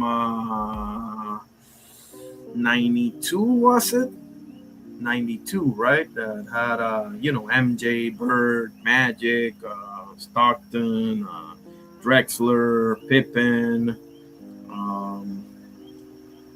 Chris Mullin, Hakeem Olajuwon. No, excuse me. Patrick Ewing, Charles Barkley, Karl Malone. What's the name of the other center? David Robinson, right? I think it was David Robinson, Christian Laettner, and who am I forgetting? I don't think I'm forgetting anybody, am I? I can't remember. But yeah, I mean, it's the same with soccer. Like back in the day, you know, Mexico used to lose like 5-0, 6-0. Now not so much. Like teams have got better, you know. Karl Malone, that's the one. Thank you. The 92 Dream Team is the greatest team in the history of team sports. I don't disagree. I would take out Christian Laettner and put Shaq, and I would take out Chris Mullin and put Isaiah Thomas. But nevertheless, it's an unbelievable team. Yeah, Karl Malone, Stockton, MJ, Pippen, the Clyde, Drexler, Ewing, Barkley, Magic, Bird, Christian Laettner, Chris Mullin, yeah. And wasn't David Robinson in that team, Carrier? Give me a second. 1992 Dream Team. Chuck Daly, man. How about that, huh? How about Chuck Daly, man? A+ coach. A+ coach. Nothing left to say. Let me see if I can show you the picture here. Today. What's the deal here? Where is it? RS. Okay, there we go. There it is. The rookie gotta be on the team because it's a tradition. Exactly. Yep. There they are. Ewing, Robinson, Magic, Laettner, Barkley, Malone, Mullin, Bird, Scotty, Clyde Drexler, Stockton, and MJ. Hang on a second. Where is MJ? There's MJ. Yeah, I'm sorry. And Chuck Daly, baby. The bad boy Pistons architect right there. One of the greatest coaches in NBA history. I have a top 5 coaches of all time: Jerry Sloan, Pat Riley, Greg Popovich, Phil Jackson, and Chuck Daly. That's a pretty solid list. God made that team, yeah. I'll get Marky Dan for you, Carrier. Don't worry about it. I'll get him. I know every argument of the atheists. I know because, bro, I was on that side before. He can't fuck with me. He just doesn't know it yet, but he can't fuck with me. Let him. Oh, that's right. I forgot about Red Auerbach, and I'm a Celtics fan, bro. That's this. Man, what the hell's wrong with me? You know what? Let's do top 6. Red Auerbach. There it is. I mean, there's a lot of other coaches that could be there, you know, but my top 6, I feel pretty good. I'm a Jerry Sloan guy, bro. I love Jerry Sloan. Don Nelson, I love Don Nelson. See, you're going to start messing with me now. He's rustling. Carrier's rustling my jimmies right now. I love Don Nelson. He got in the face of Karl Malone one time. Give me a second. Don Nelson.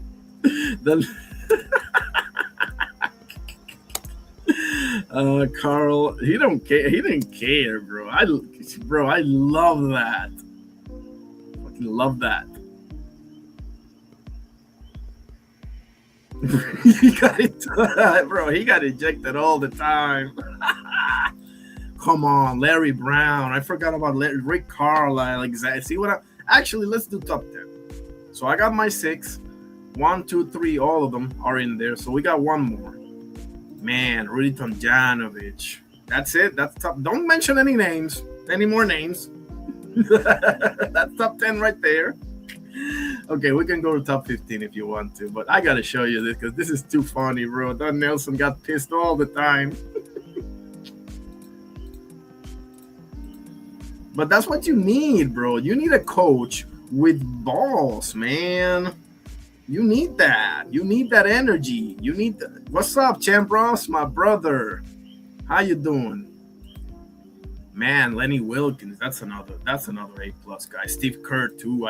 Mark Jackson, there it is. Let's do 15. Lenny Wilkins 11, Mark Jackson 12, Steve Kerr 13. 2 more.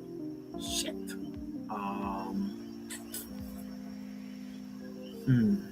I know I'm missing somebody. Shit. But let me show you. This is too funny. Look at that, Nelson. Ja tenim les imatges del veterà Don Nelson esbroncant l'àrbitre després que aquest el fes fora en el partit Dallas-Utah.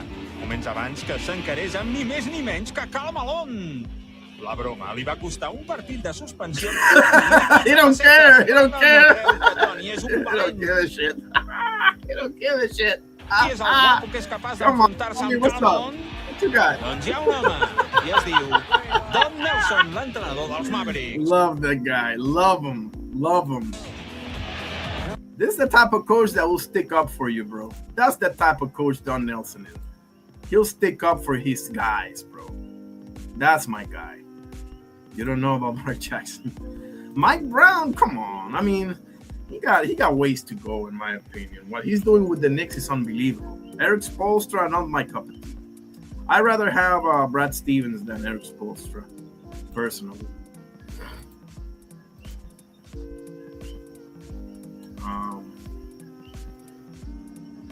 Mike Brown's not really my cup of tea, but all respect. What he's doing with the Knicks, bro, how can you hate on that, bro? No way. I'm not a big fan of the Van Gundys either.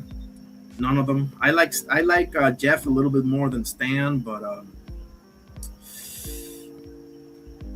yeah, I'm gonna go ahead and call it now. Let's round up the top 15. We're up to 14, right? We got Wilkins 11, Mark Jackson, Steve. Oh, Nate McMillan. There it is. There it is. Me too, Champ Ross. Yeah, I like Mike Malone. That's a good one. Doug Rivers, he gave me 2008. But I just feel like he shit the bed with the Clippers, bro. I feel like he underachieved with the Clippers. That's what I think, you know. Yeah, he's really good. Mike Malone's the man. hi to each other over there. So we got Jerry Sloan, Pat Riley, Chuck Daly, Phil Jackson, Greg Popovich. That's 5, right? Hold on. Jerry Sloan, Pat Riley, Greg Popovich, Phil Jackson, Chuck Daly. That's 5. Red Auerbach 6. Shit, I forgot about the other ones. Holy shit, give me a sec. 7. Okay, there it is. Don Nelson 7, Rick Carlisle 8, Larry Brown 9, Rudy Tomjanovich 10, Lenny Wilkins 11, Mark Jackson 12, Steve Kerr 13, Nate McMillan 14. Overall, I got you on Doc Rivers. Steve Kerr, I'm not so sure, but fair point. I think Steve Kerr did his thing, bro. Because Steve Kerr, not for nothing, you can talk about all those 3-pointers all you want to, but he had Golden State playing defense, bro. He's got my respect. You think so? I'll put him in there just for you. I'll put him in there. Over Brad Stevens, holy shit, bro. Really? He's nice. He's nice. You know, he's nice. I'm just hating. No. He's nice. Yeah, he can be the honorable mention outside of Brad Stevens. That's not, bro. We're at the end of the day, we're comparing Lambos here. So if you miss out, it's not like it's an insult either. You know, definitely top 20, top 15, maybe. I'll give you a strong maybe on that one. I just feel like they screwed over Mark Jackson, bro. Mark Jackson would have been a great coach for many teams. And I love Nate McMillan. Thank you for mentioning him too, by the way. With the hand Eric Spoelstra was dealt after the big 3, he worked miracles. He did. You know what, Carrier? You convinced me.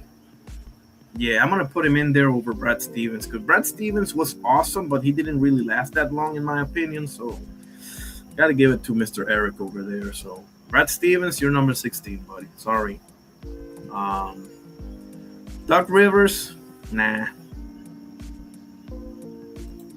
You think so, Carrier? Man.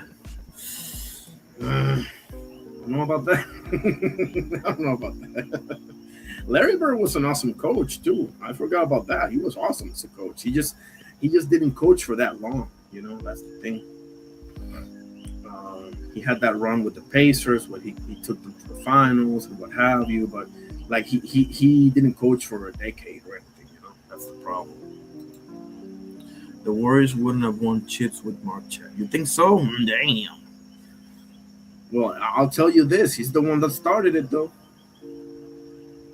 I love Steve Kerr. You ain't going to hear me talk shit about Steve Kerr as a player or coach. Oh, yeah. Jerry Sloan is my number 1, Ross. Jerry Sloan is top 5 all time. I love him personally. I'm a Jerry Sloan guy. There ain't no argument about that. He's my number 1. A lot of if anybody want to say it's Pop, it's Riley, it's Phil Jackson, it's Chuck Daly or Red Auerbach or even what's his name? Shit. Even this guy. What's his freaking name, man? Shit. I forgot the Celtic. Red Auerbach. Even Red Auerbach. If you want to say that, have at it. Even Larry Brown has a case for that. Larry Brown, bro, taking AI and that Philly team to the finals. Come on, man. And then he got the Pistons and just spanked the Lakers, bro. Like, yeah, Larry Brown is him. Okay, I can see that. Like a Lawrence Frank or something like that. Carrier, yeah, I can see that. Yeah, I can definitely see that. Like Kevin McHale, like Larry Bird, like they coached, but they're more like executives. Yeah, I feel that 100%. 100%.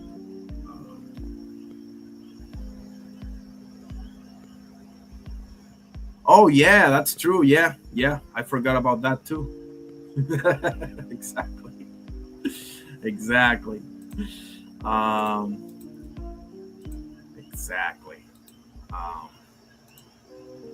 Unbelievable, huh? NCAA chip and an NBA chip. I mean, several NBA chips, but he won one at NCAA with Indiana State, I think it was, right? It wasn't Indiana. It was Indiana State, if I'm not mistaken.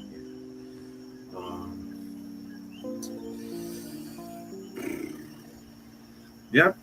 Next time, and Champ Ross. He says Stevens is very smart. Yeah. Brad Stevens is the truth, man. Next time I'm gonna see this documentary, and we gotta see that Dusty Baker interview, Champ Ross. We gotta set that up if you can. Larry Bird documentary. This right here. Check this out, guys. This gotta be awesome right here. Actually, let me share the link, but let me show it to you as well. I love this type of presentation in documentaries. When they put the two faces here, let me show you guys. This right here. How a garbage collector became an NBA legend. Larry was inches away. How a garbage man became an NBA legend. There's the link. There's the link right there. It's like a 25-minute documentary right there. Right there. There it is. And here's the Dusty Baker interview. It's called Baseball's Forrest Gump.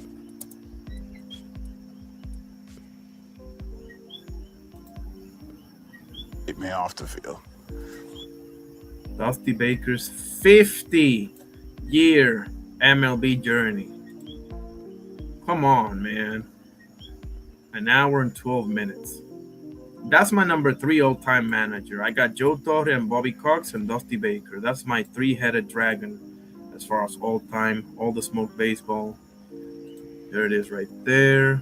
If you all want to see it, you can see it together, or we can just see it separately and then give our takes.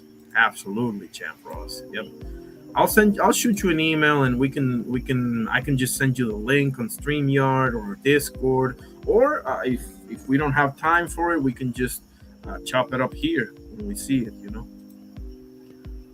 Bro, I know, right, Champ Ross?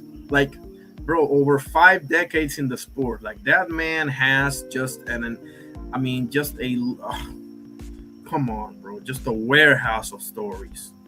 Unbelievable. And by the way, in the first 20 minutes alone, which is what I have seen, let's see, I've been up to 20 minutes, bro. The stories that he has with Hank Aaron, oh my God, bro. And the things he had to deal with as a young black man in baseball. We all know about the Jackie Robinson story and all that, right? But man, that was only 20 minutes been through, and I already feel like I've learned a whole hell of a lot. So it's an unbelievable interview. And I got to shout out all the smoke, man. Matt Barnes and Steven Jackson and all the rest of them are doing unbelievable work, bro. All the interviews. They interviewed Charlie Sheen, Champ Ross. You heard that? For his role in Major League, the movie Major League. Oh, man. Lone Star Steph. What an honor. How you doing, brother? God bless. What's up, man? Peace and blessings to you. You as well, buddy. What you doing? Oh, I was getting ready to call it, but I'll give you a good 15 to 20 minutes. I was just talking about the World Cup and current events and boxing and all that. Yeah, I saw a little bit. Shout out Mexico, man. 1-0. 1-0. 2-0. Yeah. Yeah, that's what's up. Yeah, I haven't been by their game. But, yeah, right on. Man, I ain't gonna hold you. I actually have not been paying attention. Very excited for it, of course. What do you know? It's here in Southern California, then it's also in my hometown in Dallas. So I kind of got to see a bunch of that set up when I was there this past weekend. And then, of course, the game's here. Who's supposed to win? Spain and France? Yeah, some people are saying Germany. But Spain and France got the 2 best teams in the world, as far as I'm concerned, for sure. Obviously, Brazil, Argentina, the usual suspects, England, Netherlands, they're all in there. Italy missed out, bro. I still can't believe that shit. 48 teams and you still miss out, bro. Like, is that right? Yeah. Wow. They must suck. Yeah, bro. Like, obviously, they couldn't even make the world. Damn. That's not the first, but like that's the first in a long time. No, they missed out 3 straight World Cups, bro. They're in a like a long time slump. Ever since they won in 06, bro, it's been downhill, bro. Oh man. Damn. Well, who's that? Bam's gonna be fighting this weekend. Yes. How do you see that one, buddy?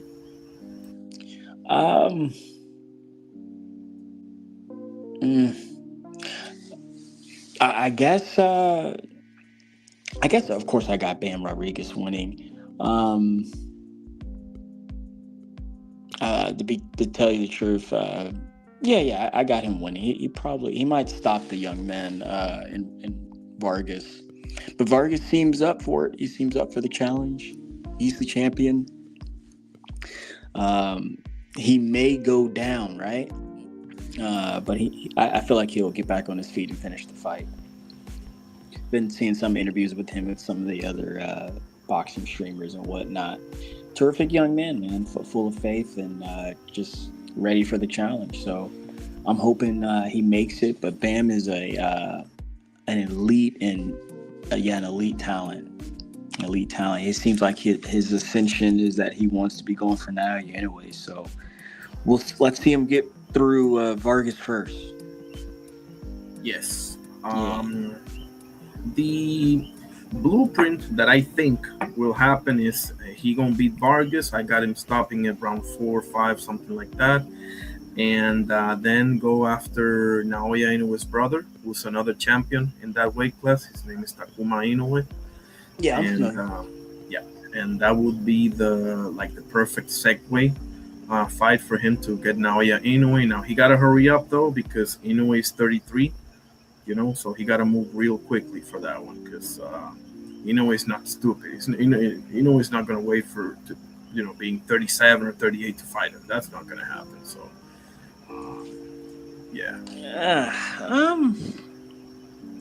That's a pound for pound fight, right? You got 2 guys on the list, and it's a super fight. It's a mega fight. I hate to even talk about it because we're not there yet. I just don't see Bam winning that fight, man. I think Naoya is a little bit too much. Even if Bam kind of outclasses him a little bit or makes it tough, Naoya's style he just seems to. And definitely lately, I would say over his last 6-7 fights, he's been really able to implement his style, even when adversity hits. So Bam coming up in weight, that's been challenging for the undisputed outright title. That's a tall task, man. It's a real tall task. But at the same time, I mean,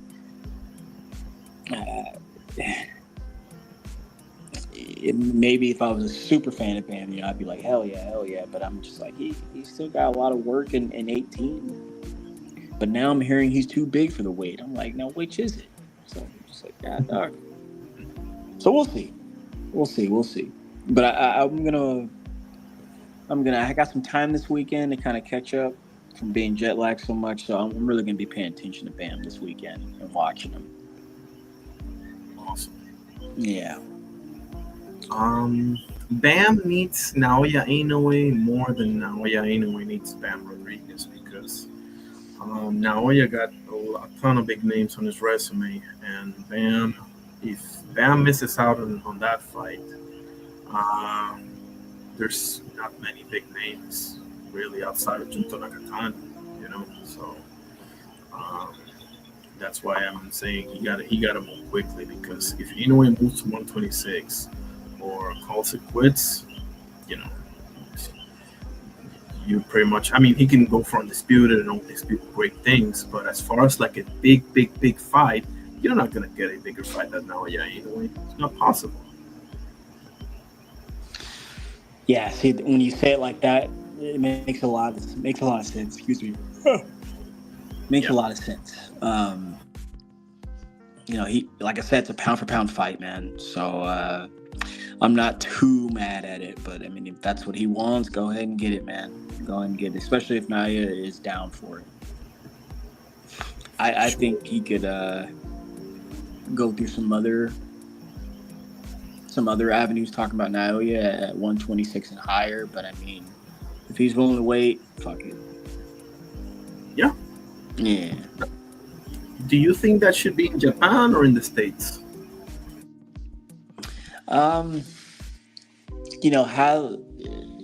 Well, that's a good question. It's a real good question. I think for just, you see, talking about Naya now, you see, he signed that promotional pack deal with Riyadh. So, like, his fights not only have to be in Japan, but, like, they need that big ambience. They need that big international flair to it. So I think more likely it will be in Japan. I wouldn't mind seeing it in the States. It would have to be in Los Angeles or New York, or you can kind of get another take for Asian descent, where a lot of those people can pack in. Yeah, that's what I'm thinking. Not mad at it though. Not mad at it. This fight's in Phoenix, right, for Bam? I think so. Give me a sec. Arizona, Desert, Glendale, Desert Diamond. Oh, Glendale says here. Desert Diamond Arena. All right. Yeah. I don't know, B. What'd you think of that Naoya fight when he fought Nakatani? I think that was a hell of a fight. I think Naoya anyway showed serious head movement by avoiding the counters, because Nakatani, he gave him too much respect early. That's for sure. But after that, when Naoya initiated the attack, he was coming back with some shotgun-like shots from the left that Naoya avoided astutely. That's where I gained so much more respect than I already had for Naoya anyway, because he knew this guy can crack for real, unlike anybody else, including Nonito Donaire, bro. Like, Nakatani can put you to sleep, bro. So he showed me levels as far as boxing IQ, and I was a little disappointed at Junto Nakatani for the reasons that I mentioned. He gave him too much respect and everything, but I wasn't mad at the fight, bro. I loved it. A lot of people saying a whole bunch of different stuff. I loved it. Now he's the man, bro. I think so. Yeah, I think so.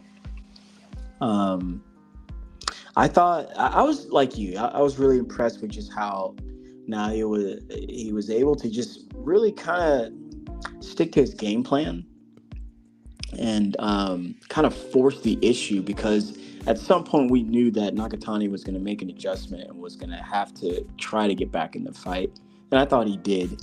But Naoya still was able to get some good punch placement on him, and we just kind of overwhelmed him, man. Really overwhelmed. He was coming with sharp punches, and he was punching up. Because Nakatani was definitely on the back foot for, I would say, 88% of the fight. Exactly. Yeah. So that was impressive stuff. Criticism: Nakatani does not belong in the pound for pound. I'm sorry. Not sorry. You can't be on the list, man. Shouldn't be on the list. I love you to death, but should not be on the list. Top 10. Let's see. We got Inoue, Usyk, Shakur, the Russians, Benavides at 6, Collazo, Bam, that's 8, Devin Haney. We got room for one more. If you want to put Canelo in there, or one of the heavyweight, we already said it was him, but Abdullah, you think is there? Not yet, right? Yeah, I can see what you're saying. I think I agree with that. I'll give him 12, 13. Just misses it, because man, I'm forgetting a name. Shit. I'm forgetting a couple of names that should be in there. But yeah, I think so. I think he misses it. Not by much, but what's up, Puro? How you doing today? Puro.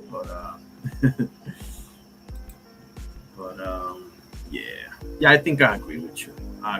He misses it. I mean, it wasn't like he got massacred, but he got a little outclassed for sure. Maybe a little more than a little bit. What you think about all this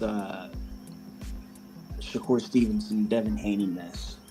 Oh man, that's 144, 143, 140, whatever. It's not fun. No, not at all. Listen, if you want to do Keyshawn first, I'm all for it.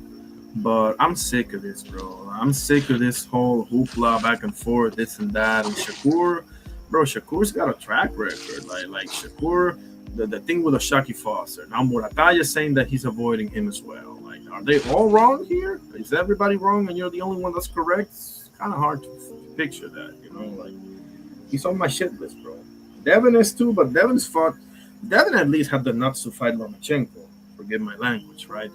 But no one wants to fight Devin Haney, though. Who wants to fight him? Well, I mean, he was lined up to fight Rolly, if I'm not mistaken, at some point, right? And that whole thing fell through. Rolly doesn't have a fight today. Yeah, that's another problem. His name got tied to Devin for 10 minutes. People thought it was the shit. No. Yeah. But, I mean, with that being said, Devin can still just campaign and just fight who he fights at welterweight. That's where he's at. That's where he's kind of in prime position. That's what he seems to be getting ready for. I was surprised that he capitulated to that weight agreement, and Shakur still didn't say, let's get it on. So I was just like, nothing new. Yeah. Buddha, what's up, buddy? What's going on, fellas? Give me a minute. Irony, I'll be right Sure. So I just want to see the fight, but the reality is this. Right now, Shakur's at 40 and Devin's at 47, and Keyshawn just went to 47. So who else is at 47? We got Louis Croker, the champion. He's going to fight Paddy Donovan now. Well, he's actually going to fight Liam Paro, and whoever wins gets Paddy Donovan. So he's not really Didn't available Louis right Croker now. already beat Paddy Donovan twice? Yeah, 2 times. Yeah. Wow. Yeah, but Paddy beat Karen, so he's the rightful, number one for the.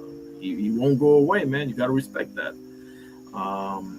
He let that go. I'll be honest with you. He let that go against Louis Croker because he was outclassing him in the first fight.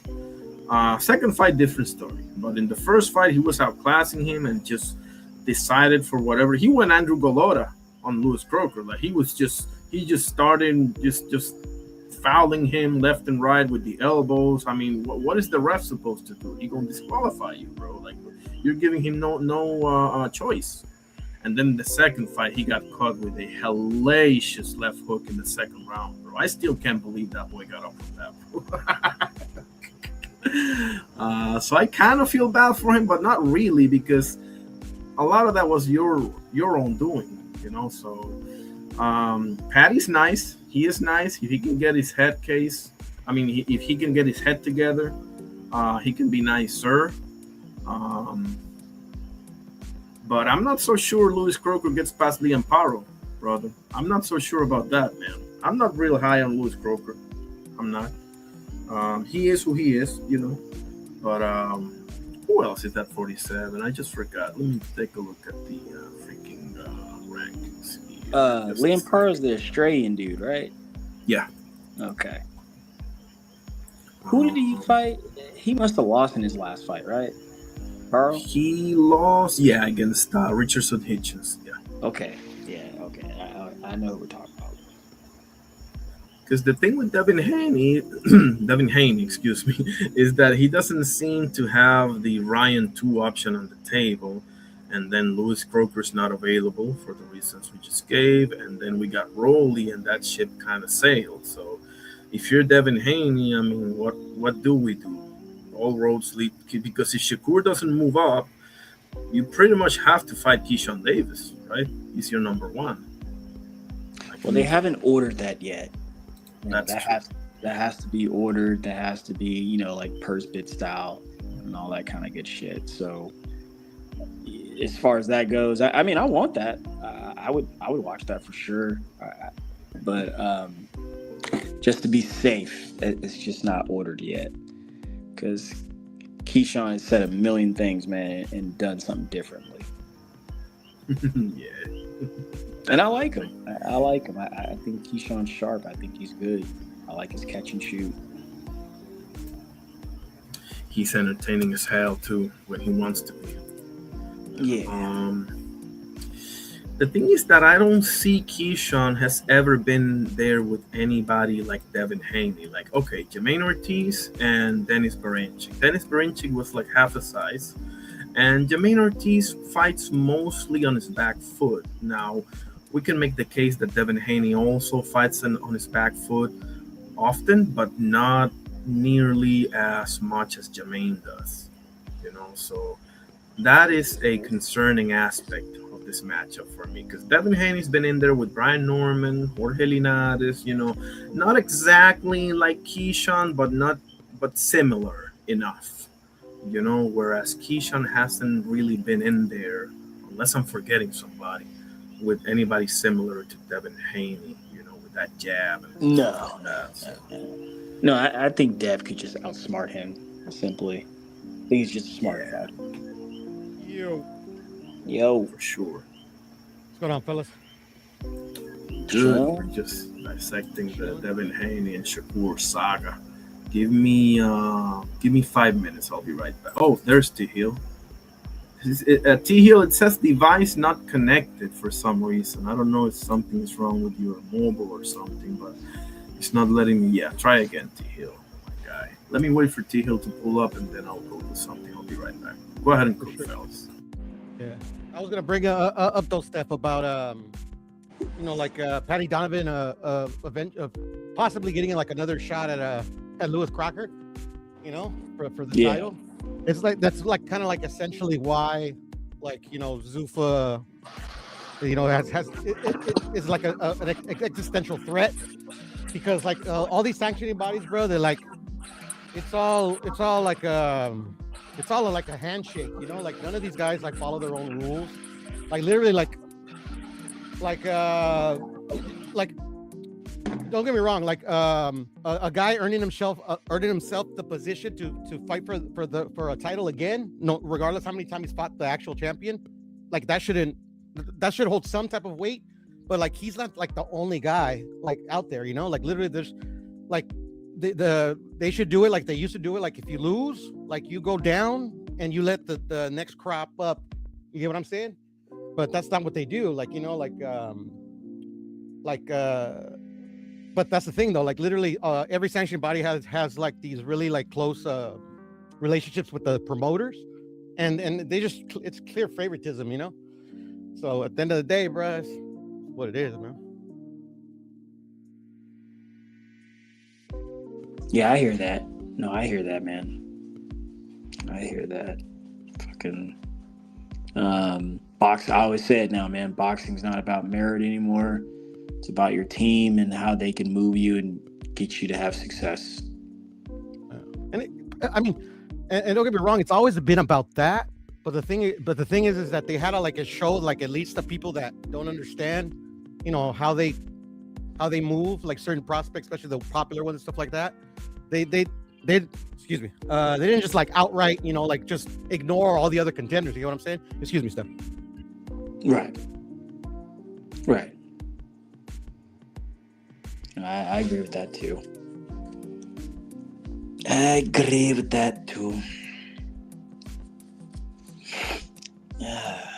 Mr. Chairman, you there? Nope.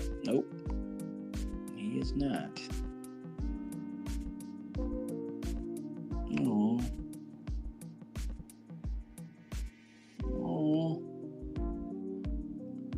cute puppy.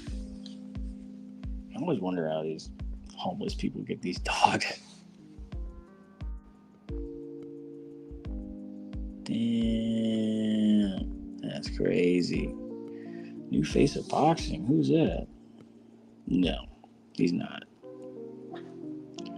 Juan Soto.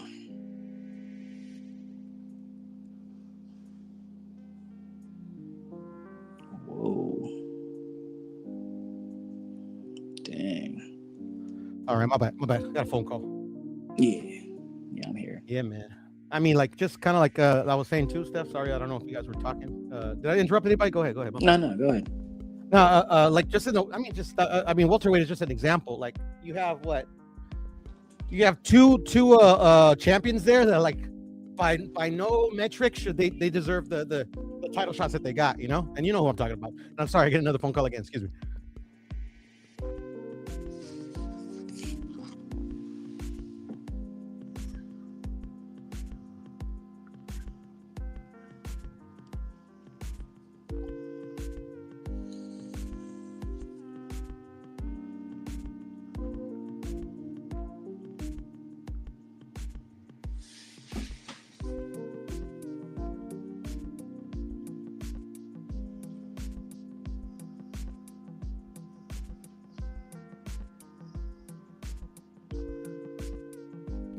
Yellow. Yep. Yeah, my fault. My sister just went for surgery and stuff, so she wants me to take her food and stuff. Yeah. So I got some phone calls, man. But yeah, man. So I mean, like, literally, like, but that's what we've been complaining about, you know, like the most, bro. Like how the business is run. It's always been run crooked. It's just like, bro, it's like blatant now. They don't even try to hide it, you know? Not at all. Not at all, man. Not at all.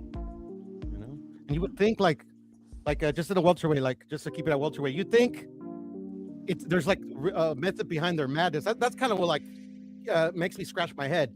So you got you for whatever reason you want Rolly to get a title, you want Ryan to get a title, but like these guys don't fight enough to like to me, like in my head, I'm like, how are you guys making money off these guys? Like especially Rolly, he's just like sitting on it. Like this guy can't be making him any money, bro. I mean, like. That's still a noodle scratcher to this day when they started doing that. They're just kind of like putting certain guys in position, and sometimes they don't fight like once a year, bro. Like make that one make sense to me. Man, I just want to add to what you said. I think it's that, and just, bro, when they get a contract for a big fight, man, they just turn it down. There's always an excuse. It's never like, example, like when Dev moved up to fight Brian Norman Jr. That happened in weeks, man. It happened in less than 3 weeks. So, and there's plenty of other examples. Errol and Crawford. I remember when that whole thing went down, the only person who was positive amongst that fight was Errol himself. He was the only one who was saying, yeah, we're going to fight. It's going to happen. We're working on it. We're getting to it. We're trying to do this, trying to do that. We're going to fight. Do you want to fight him? Yes, I want to fight him. So all that to say that just fighters pick and choose too, man. I can understand the complexities and intricacies of promoting, management, watching out for their fighter, protecting their fighter, withdrawing their fighter. But at the end of the day, the fighter has the choice, man. He's the business. And me personally, you know me, Puro, and Irony, like, that's why I won't put guys as number one on my list or agree to that stuff. Because I'm just like, you won't even prove it, man. But that's the thing, though. Of course, I have my favorites, no doubt. But like, I mean, I don't put them number one or anything like that. They gotta earn it. Yeah, but that's the thing, though. Is like I agree with you that the fighter ultimately has the choice of who they're gonna fight, but they have that choice before they sign whatever they sign. At the end of the day, there's like you can hold them in. You can count them on your on one hand. How many fighters actually have the power over their own careers to say, oh, yes, I'm fighting this guy. No, I'm not fighting that guy. You know, all these fighters, bro, like literally, like, and I haven't seen anything to show me different. They do what they're told, none more, none less. That too. That's that whole, you know, damn near I say Zuffa. I was gonna say NFL. No one bigger than the Shield. There's only a handful of guys, honestly, and I think come to mind it'd be AJ, Canelo, Spence. No, not Spence. I say Spence just because, I mean, he handled the machine and having the weight on his back very well, unlike a lot of fighters. Never really budged. I think that was a coincidence, just like Mel. And a bit of luck. Coincidence and a bit of luck. Because it's just you could just the way that they, from where they started till they are now, like, one, they're still with a promotion and a manager that's clearly not looking out for their best interests. To me that's clear. To me that's undeniable. But they had the luck of the few amongst the many that literally they had the titles on their side of the what do they call it? The street or whatever. Side of the street. So where those fights were not hard to make. But once, like in the example of Crawford versus Errol, once that became an issue, it was a big issue. But like I agree with you with Errol had like was able to like bug these guys enough to make that fight happen, because Crawford said it himself, like that fight doesn't happen without Errol.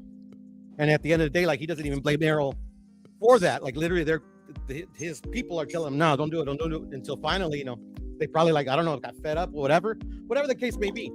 But that's the thing though, to me that's just kind of like convenience, and then just like, but at the end of the day, like I would say Errol was like, he wasn't be fighting Tim Tszyu. Like, why are you fighting Tim Tszyu?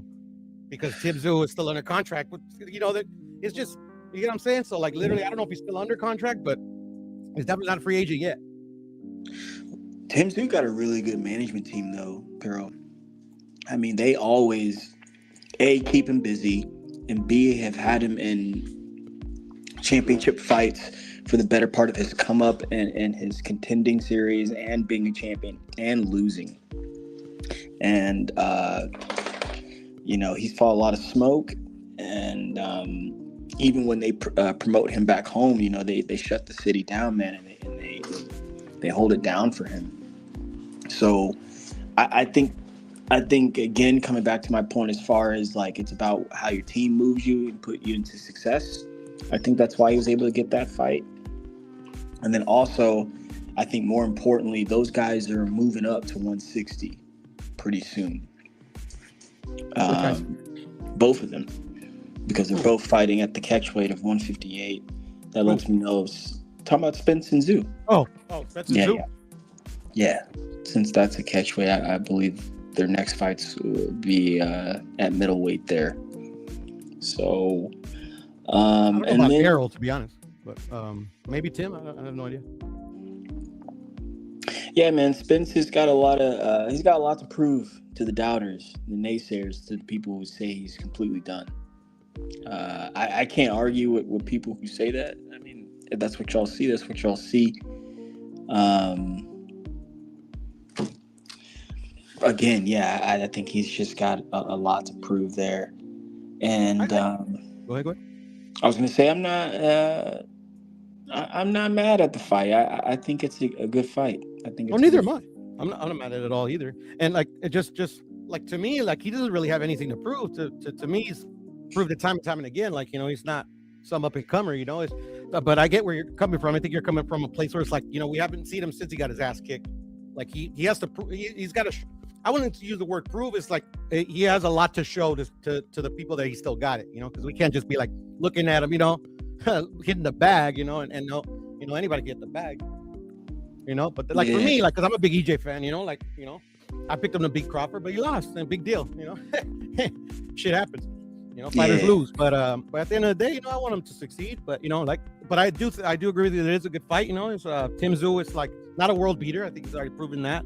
But he's strong enough to like, all right, like, if to kind of like give Errol a litmus test. Okay, like depending on how he beats him, okay, I still got it. Take it a fight at a time,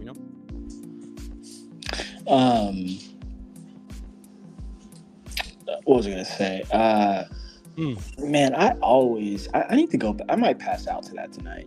I need to go back and watch the Fundora Tim Tszyu 1 fight.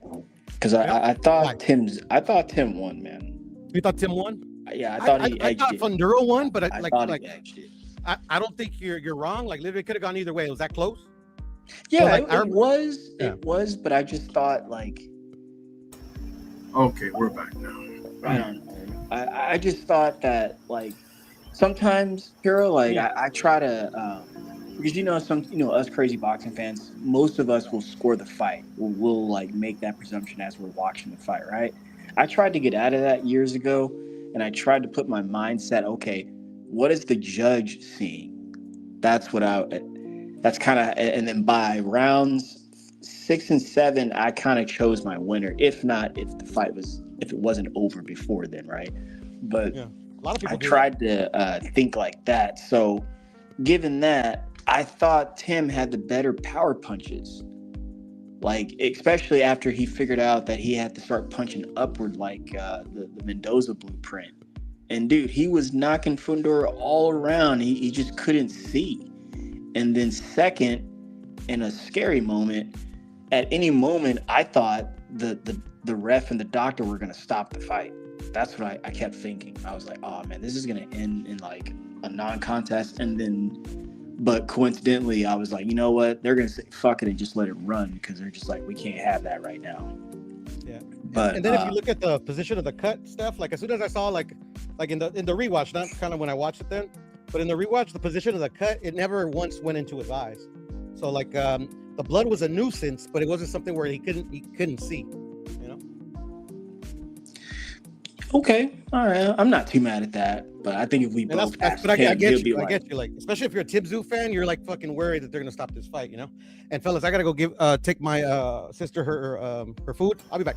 Yeah. All right, fellas. I'll see you around. Appreciate you. All right, I'll probably like another like 2 or 3 minutes, and I'll let you close shop, and you gotta get your stuff done too, man. But you've been doing good, man. Can't come. I mean. I'm going through some stuff, but all along, good, bro. And I hope you're doing good yourself, my guy. Same here, man. And I'm praying for you. I appreciate for peace, understanding, and just look, man. You're not in condemnation. Just know that you're all right. So speak good to yourself, and it'll all come around, man. It'll all come around. Absolutely. I've been watching a lot of nature videos lately. Like all these animals, like just messing around and stuff. like Animal Planet, stuff like that. More so like what am I trying to say? Like the YouTube stuff, where like like animals like fighting and stuff, or just out in the wild doing their business, trying to hunt.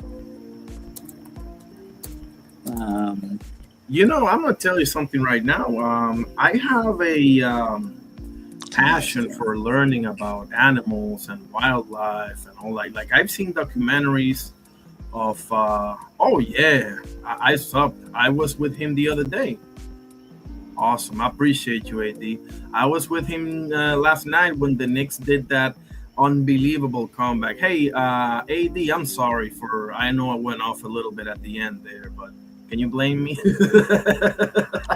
Bro, I haven't watched any basketball, bro. But I did call the Knicks to win it.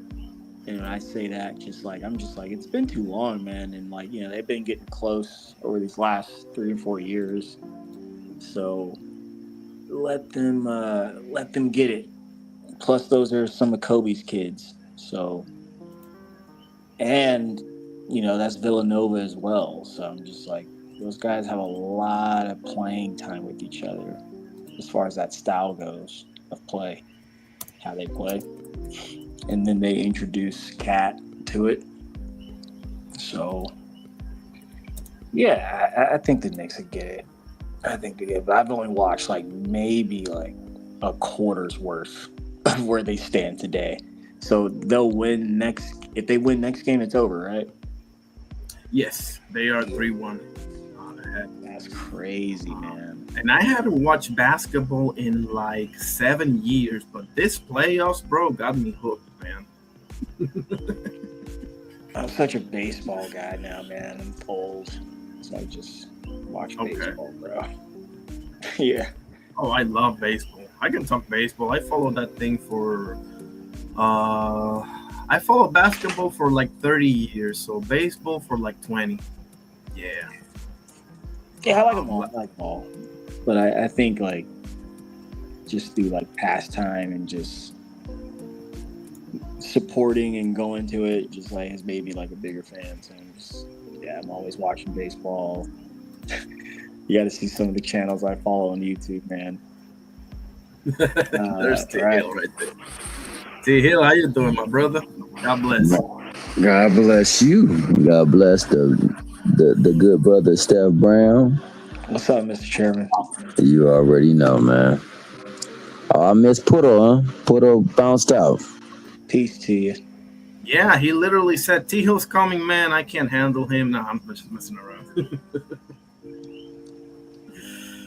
How What you been chopping up? Man, taking it one day at a time, recovering, man. I just lost my brother, so been dealing with that.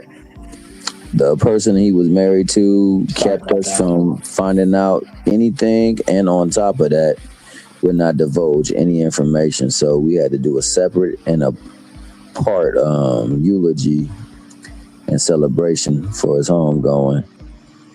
We won't be able to celebrate him or be around him in the last day, so we got to do it separate and apart, but also recovering from this injury, man. I'm not fully healed, but I am a lot better. I'm with Terry there, bro. My condolences to you, bro. I will say a prayer for your brother to rest in peace and for your speedy recovery, champ. I've been doing it, but I'm gonna keep doing it. Yeah, I appreciate you, man. We got to get back on the Bible studies. It's been a while. It's been a month, yeah. Yeah, it's been a long while. I don't know what's been going on with Dub, but the last couple of times we were supposed to go, he had found out that, I had lost my brother. So I had lost my brother a couple of weeks ago. Well, actually a week and 6 days ago. No, was it 6 days? Yeah, 2 weeks, I think. 2 weeks. It's 2 weeks now. So he didn't want to go, and I'm like, no, we can go. We definitely can go, bro. And it's like life always is gonna be there, and this is a part of life, unfortunately. So we got to move on. But I was willing to go through with it, but I don't think he was ready to. I think he was going through some things, so we didn't get it on. But yeah, man, it's been tough. If y'all want to read a chapter of the Bible or anything like that, we can do it right now if you want. All right. I whipped out a few verses real fast. Shout out to Darius Warren. You guys sub up to my good brother, man. He got content that he's pushing out, and he's trying to do that grind, man. Shout out to Carrier. Now, see, let me tell you about my man Carrier. So Carrier came on a thing one day. So I was over on Frequent's channel, right? Bill came up. Now I asked Bill 2 questions, to which Bill did a Bill thing. I remember that. I saw that live. Or no, I rewatched it. Yeah, but according to everybody that was there, I fanned out, I was quiet, and whatever the case may be, I'm not about to argue with nobody. And that ain't my platform. And he's there to do his PR, but also to give people a chance to ask questions. I'm not about to do anything to disrupt that, but I did ask the questions about him supposedly going up to every division and unifying or undisputing. And I asked him a question about the Rolly fight and how come they, being promoters, will refuse to use their promotership and take on part of that cost to make the fight. To which he told me something that I fully don't believe is true. I don't think that has ever been true, but I understand why it wasn't a good look for them, because I think that they don't believe that fight garners a lot of attention nationally and worldwide, so they might not get a lot of people to come in there and they're not sure what the numbers would look like. But instead of saying that, there was other things that were said, so I just let it be. And, when they was over there slandering my name, my man didn't speak out for me. And he told me people was talking about me, so I was like, hey, yo, who was people? It almost had me to the point where I told him, I did tell him. As a matter of fact, I sent him a text. I said, the next time Bill come on, text me so I can get up on there. Because I was going to go up there and act a fool. That's what mindset I was in. Mind you, this is a couple of days ago. I haven't been acting right these past couple of weeks, man. And I really was going to go back up there on Demon Time just to show niggas, show folks that, You can say whatever you want, bro. Don't worry about it. My heart don't pump Kool-Aid, but then I recognized, I was like, yeah, man, I know better, man. And then on top of that, I'm not there to shade nobody. We there to have conversation, and they were having conversation, so why I messed up. But I did tell him that when he came back, I was going to ask him 2 questions, because my main concern is about 3 fights in particular. One a rematch, another one against All right, I'll be Boots, right back in 1 second. and then the other one. Okay. Yeah, two Mickey Frickies that are jokesters, pranksters, jesters, and things like that, dog. I know who it was. I know exactly who it was. And I'm pretty sure while Fly was up on the panel, he agreed with that BS, even though I did. I did talk to him. But like I said, I'm not tripping. So that's where it was with me with that. So Carrier, instead of holding me down, Carrier didn't say nothing. He just he remained quiet, dog. They weren't feeling Zeke. Oh, most definitely they weren't. If we're talking about that picture you got up there, yeah, Isaiah should have been on that. Only people who should have been over Isaiah on that thing was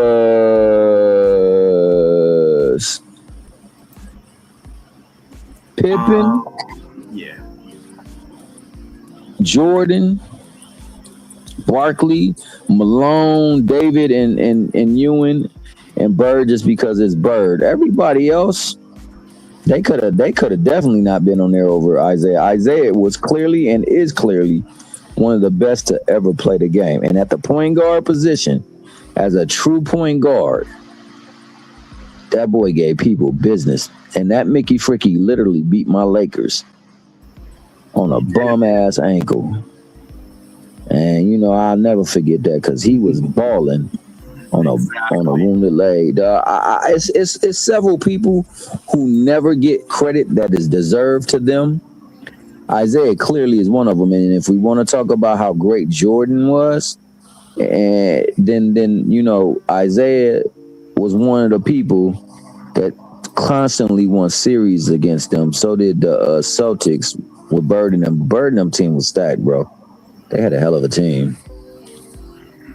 My only issue with that, bro, is that I saw Shannon Sharp and a lot of people saying that Isaiah should have been there instead of Stockton. Nah, bro, instead of Chris Mullin. I don't take Stockton out, bro. He's the only point guard. You can have 2 point guards. Yeah, I agree with that. But if it was down to the point guard position and it would have been Stockton and Zeke, who do you take? You're literally talking about my number one and my number 2 point guards of all time. No, I feel you. I feel you. I got Stockton, man. Yo, the dude over to the far right in the back, would never have been the player he was, nor receive the accolades he did if it were not for him playing with John Stockton. I fully credit their whole success to Sloan and Stockton. I thought those two were the catalyst to everything that they did, and they had some players that worked hard, played defense, grabbed rebounds, and he would get them the shot that they need. So if you say Stockton, I'm not mad at you. Only thing I will say is when that was the selection, go back to the reason why he got stitches in his grill. Stitches in his grill because to show them they made a mistake, he literally took him apart. And that's the thing. That's the difference between greatness and just things that are special. Isaiah was special. People never gonna give him that credit because they feel like he was a bad dude because of the way they feel about Jordan. But just remember when he was in Chicago, Isaiah made it real smooth for him. He made sure that everybody looked out for him and they respected him in Chicago. He don't have nothing bad against Jordan because Jordan got them all broke off.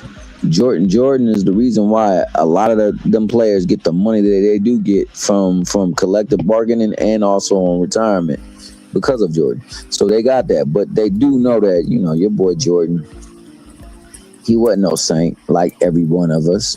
And, you know, unfortunately, people believe roses don't really smell like boo-boo at times. So, you know, he got a problem with that. But that being said, Zeke, that's my guy, dog. Like I said, he tough. Larry Bird, I can't let nobody talk bad about Larry Bird. I seen Larry Bird bust my team ass many a time, dog. And I couldn't understand why. And you listen to them tell the stories about Larry Bird, they didn't even know why. He was telling them what they were going to do, and he was doing it, and he was busting their ass, dog. That's crazy. That's crazy. And there's a million stories like that. You know who I make the analogy with Bird? Paul Pierce.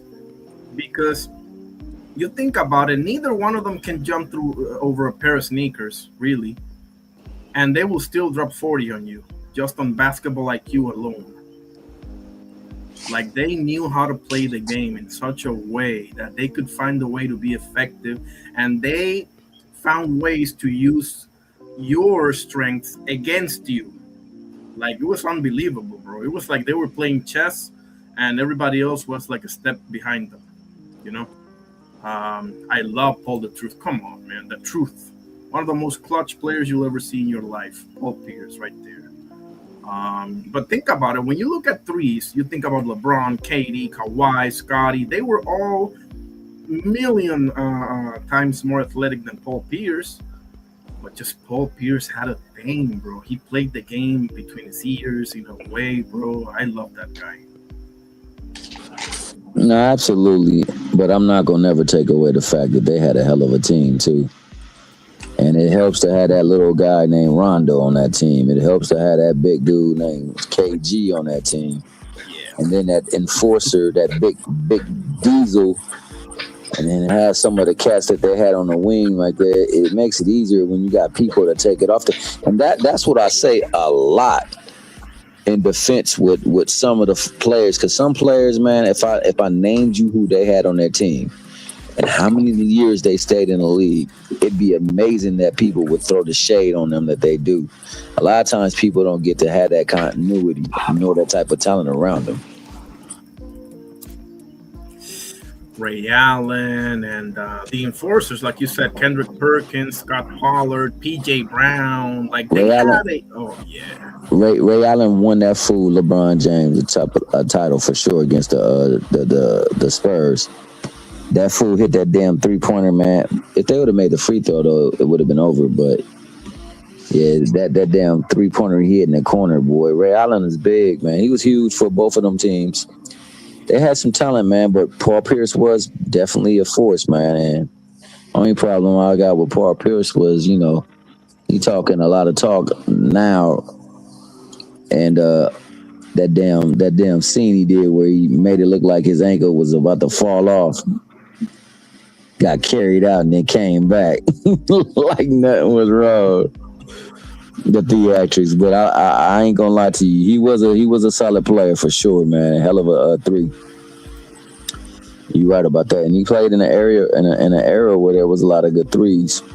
Yes. And he's for sure the least athletic of them all. Like he couldn't really dunk in your face like that, you know, like yeah, he can dunk here and there, but oh my goodness. Let me show you guys this, because since we're on the topic of Isaiah Thomas, he's a good body. Oh yeah. And his defense was underrated as well, bro. I agree with that. Yeah. I agree with that. I'm not a Celtics fan though. You know that, though. I know. I know you know guy. that. I'm trying to hear all that bullshit. When you look back at something that was so monumental, I think about the brothers that make a team. And this meant that we had a secret. Let me put it out there. Yeah, why y'all didn't like me? Whoa, that's what we going to. You're like, oh, they like I said, I said, these the same guys that voted me as the president. Be what them dogs is hungry. Hey, bro. And now I'm like, okay, go ahead. Here's what I'm going to say to you. On my ancestors and my mom, if it was a secret meeting, and I've heard all this happen, right? If it was a secret meeting, it was a secret. Off the team, it was. If it was one that was held, I wasn't in it, right? And I know Scott wasn't in it, so I'll dispel that myth. Stock and Isaiah known each other since they were little kids, man. They've been homies forever. Who that? Stockton and Isaiah Thomas. They've known each other forever since they were little kids. Yeah. No, that was all about Jordan. Jordan didn't want to play with him, and that's the real. I mean, that when it's all said and done, he didn't want to play with him, and Pippen didn't want to play with him. Jordan didn't want to play without Pippen, and he didn't want to play on the team with Isaiah. This is a hell of a question right here. This is a great question right here. And there's a lot of people that I can name. Stockton. All right, let me think. Who do you think doesn't get enough credit? Manu Ginobili, gotta be number 1. I'm gonna say Stockton. I'm gonna say Kevin McHale, bro. Kevin McHale don't get a lot of credit. That month was bad, dog. That was a bad boy. I still to this day say Chris Webber. I thought Chris Webber was one of the best players in the league that never fully got the deserved credit that he merited and warranted. Let me see who else. Man, what a great question. Goodness. Who else did great things but didn't get a lot of credit? I got this 4 off the top. Appreciate that. C-Web, the thing with C-Web, and I agree with you, but C-Web had the misfortune of having Tim Duncan, KG, and Dirk at the same time, bro. Go check his stats. You know, if you go to Basketball Index, you can check what they did against the tops. And you'll see that cat Chris Webber was giving people the business. Absolutely, especially you know who else was talented was Rasheed Wallace, man. Rasheed Wallace was talented. Oh, I love Roscoe. That's a great one, bro. Rasheed Wallace, absolutely. I gotta go. Oh wow, look at that. AD says Joe Johnson. Joe was nice, man. Yeah. Oh hell yeah, Joe was nice. Joe was smooth as hell. For that matter, bro, with Joe Johnson, I'll say Rod Strickland. My God, did I love me some Rod Strickland. I thought Rod Strickland was nice. Moses used to destroy Kareem. Yeah, he had his way with him a couple of times. Malone. Could be. But you're talking about a 36 to 38-year-old Kareem now.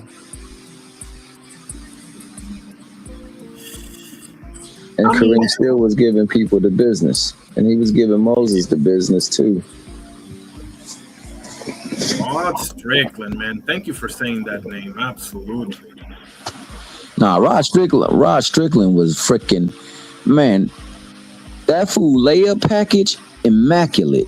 His ball handling, it was like that. That dude can finish his mid-range game. And see, back then, Nick the Quick was something else. Nick the Quick was something else. That Mickey Freaky was tough. That whole damn Cincinnati team was tough that he was on. They'd had some big players.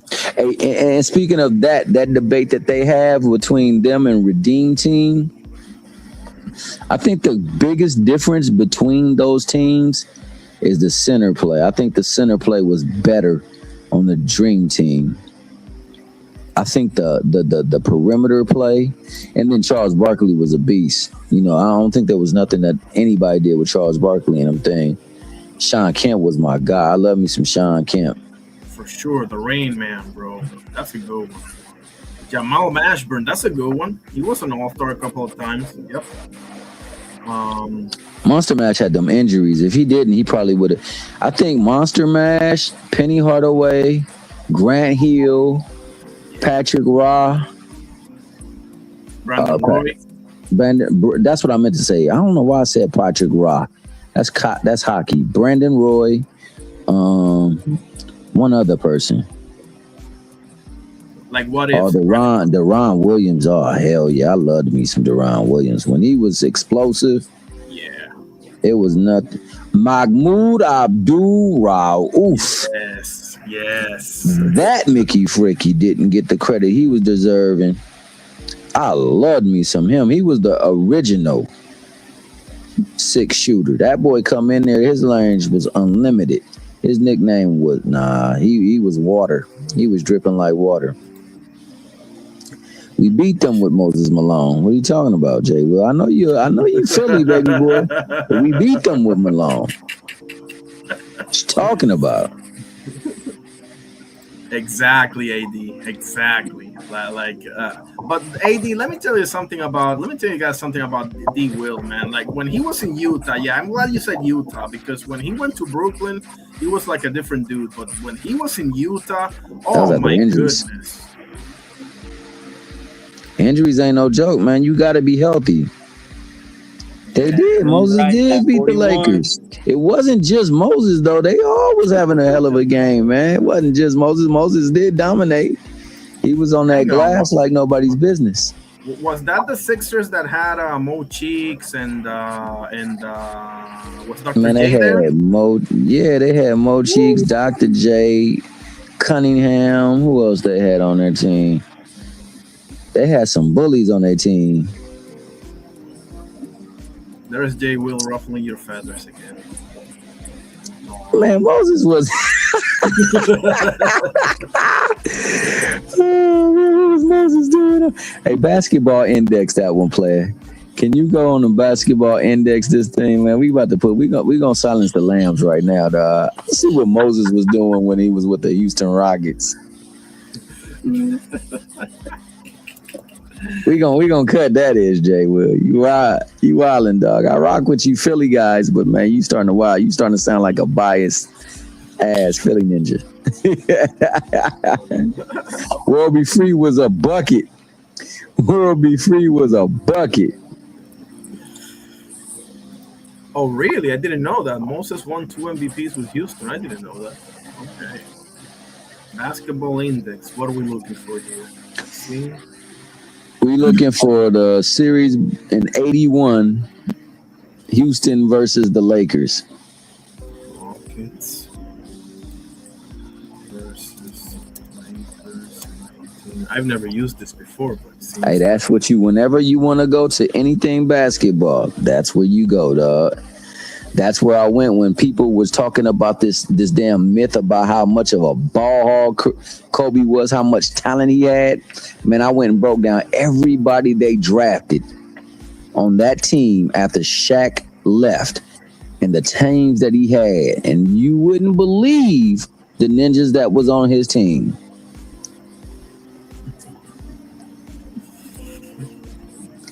But I also went there when they told me he was a ball hog, and I looked at the thing, and it took Kobe exactly 1,001 games, and I want to say 3.5 years to shoot one more shot than Michael Jordan. So he didn't eclipse Jordan until year 18. And I think it was 1,001 games. But he a ball hog though. It's amazing how we Give 1 sec again. It's okay. No problem. Oh, he would absolutely kill in this era. Absolutely. Everybody would. Damn near everybody would kill in this era, bro. Come on. Can you imagine Hakeem Olajuwon styling on profiling? Ron Butler was only on the team 1 year. Lamar Odom, I'll give you. I like Lamar. That's one of the only few cats, along with Paul Gasol, I give as like true talent. Fisher just was somebody who had professional work ethic. Yeah, super clutch too. Gotta give it to him there. Yeah, he played his game. Kobe record. Yeah, but he was playing with Kwame Brown and Smush Parker. No. The Jay Will's a Kobe hater, dog. You gotta let him be. He's a Kobe hater. That's why I say that's basketball index from 24 on up, and look at the Negroes that they drafted and who was on the team. Can we do that? Can we go through those things so he could understand who he was playing with? I'm in the. Let me share my screen. Let me know. Oh, okay. I'm sorry. Yeah, he was doing mad work when he was playing with Shaq too. Remember, Shaq played with other people too. Couldn't get that chip. It wasn't until Kobe was doing what Kobe. I'll put it to you like this: going through the West was really where the championship was won. Because any one of those teams for the West would have won a championship. And in those in those series, the difference was Kobe, Bean, Bryant. He was unfreaking stoppable. In fact, the one time when they kept talking about him being a ball hog in his last game against the in the regular season against the Sacramento Kings, he didn't shoot the ball. He didn't shoot the ball at all. And we got slaughtered. And then that's when they started focusing not on Shaq, but on Kobe. Everything became, we got to minimize what he can do because he's the X factor. He's the thing that we don't have anything. We ain't got nothing. Come on, bro. Okay. Oh, that was you talking to Jay Will. My bad. Yeah, well, Jay Will gonna do what Jay Will do. That's my guy, dog. Kobe's my favorite player of all time, Jay Will, and this is coming from a Celtics fan. Okay, so says Chris. Yeah, well, I definitely don't like the Celtics, but I do know. I give Dennis Johnson his respect, but man, I ain't gonna lie, that freaking Kevin McHale and Larry Bird, it was tough to deal with them two big Mickey frickies. They was tough. And Kevin McHale inside game, his post game was tough. That boy was tough. And Bird is just Bird, man. Like I say, they talked about the dream team when they was going to practice and Rodney Rogers and somebody else was talking about, they go, Larry Bird, man, he ain't hit a shot since 88. Oh, I remember that. Yep. He said, what you say? So Larry, I guess Magic Johnson heard it. So he told everybody, he said, dog, all we going to do is feed Larry Bird. And he said Larry Bird didn't miss a shot. He said, matter of fact, nothing hit, no rim. Everything was nothing but the bottoms of the net. And then after he was done, he said, little fella is looking like 80. Man. LB, man, come on. Never talk trash to that guy. Never. A more credible Laker than Bron? I would say yes. Is he a better player than Bron? Hell to the no. But a credible Laker, I would say so. He started his career and I think, played most of his career with the Lakers. I thought, you said what play? He spent like 1 or 2 years in Utah, but the rest of it was pretty much LA, right? Yeah, for sure. For sure, definitely. I just think that, what the Lakers were about back in the old days is exactly what Fisher was as a player. A true professional, a true leader, led by example and understood and was clutch. Like, I remember one time when they was down, man, it was him who said, hey, look, we not losing this game. we gonna chip away at this one possession at a time. And when it's all said and done, when it's in the last seconds of the game, we gonna have a chance to win it. And he said, and that's when we got the magic on our side, because we know who we got and we know who they don't got. And sure enough, we came back, and that person that Chris Webber and Vlade both said was inferior to Shaq was there to carry him through. Absolutely. Come on, man. Hey, like I said, folks can hate on him as much as they want, but the people who laced him up and did it at the highest level, they say a different story. So I'm going to believe them, because they knew what it took to get to the league, and they knew what it took to excel at the league. And they said that Mickey Fricky was the man. The man, dog. And I mean, what else can I say? Yeah. I can't say nothing else. It's like I never hate on LeBron James. I will never hate on him. I think of all players, the greatest career clearly is LeBron James' career. He has the greatest career. Now, he ain't got the greatest wins as a championship, but when you look at his career and what it takes to play the game, he's tops in a lot of things. But just because you tops in a lot of things don't make you the best player. Right. It's two different things. There's Steph again. Let me show you this. Charles Barkley talking about Kevin McHale. My personal nemesis is Kevin McHale, because he's the best player I ever played against. You could not stop him. I've always said that you could not stop that guy. And on the other end, I had to use every ounce of energy I did to score on him. That guy, when I looked at we all look at the schedule, we're like, okay, I can have some fun that night. Better get a good night's sleep that night. I mean, we all say the same thing about different guys. But Kevin McHale is the best player I've played against, because he was unstoppable offensively and he gave me nightmares on defense. And I'm gonna say also, he gets hated on and he's hella underrated.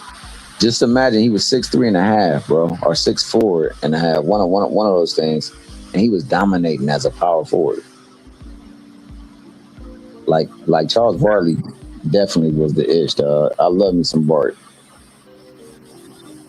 Oh, AD, man, I was just starting to like you, AD, and you come with this. He says, "I'm not the biggest Kobe guy." Okay, so I got to give you the people's eyebrow for that, AD. But he definitely is an all-time great player. Okay, forget what I said.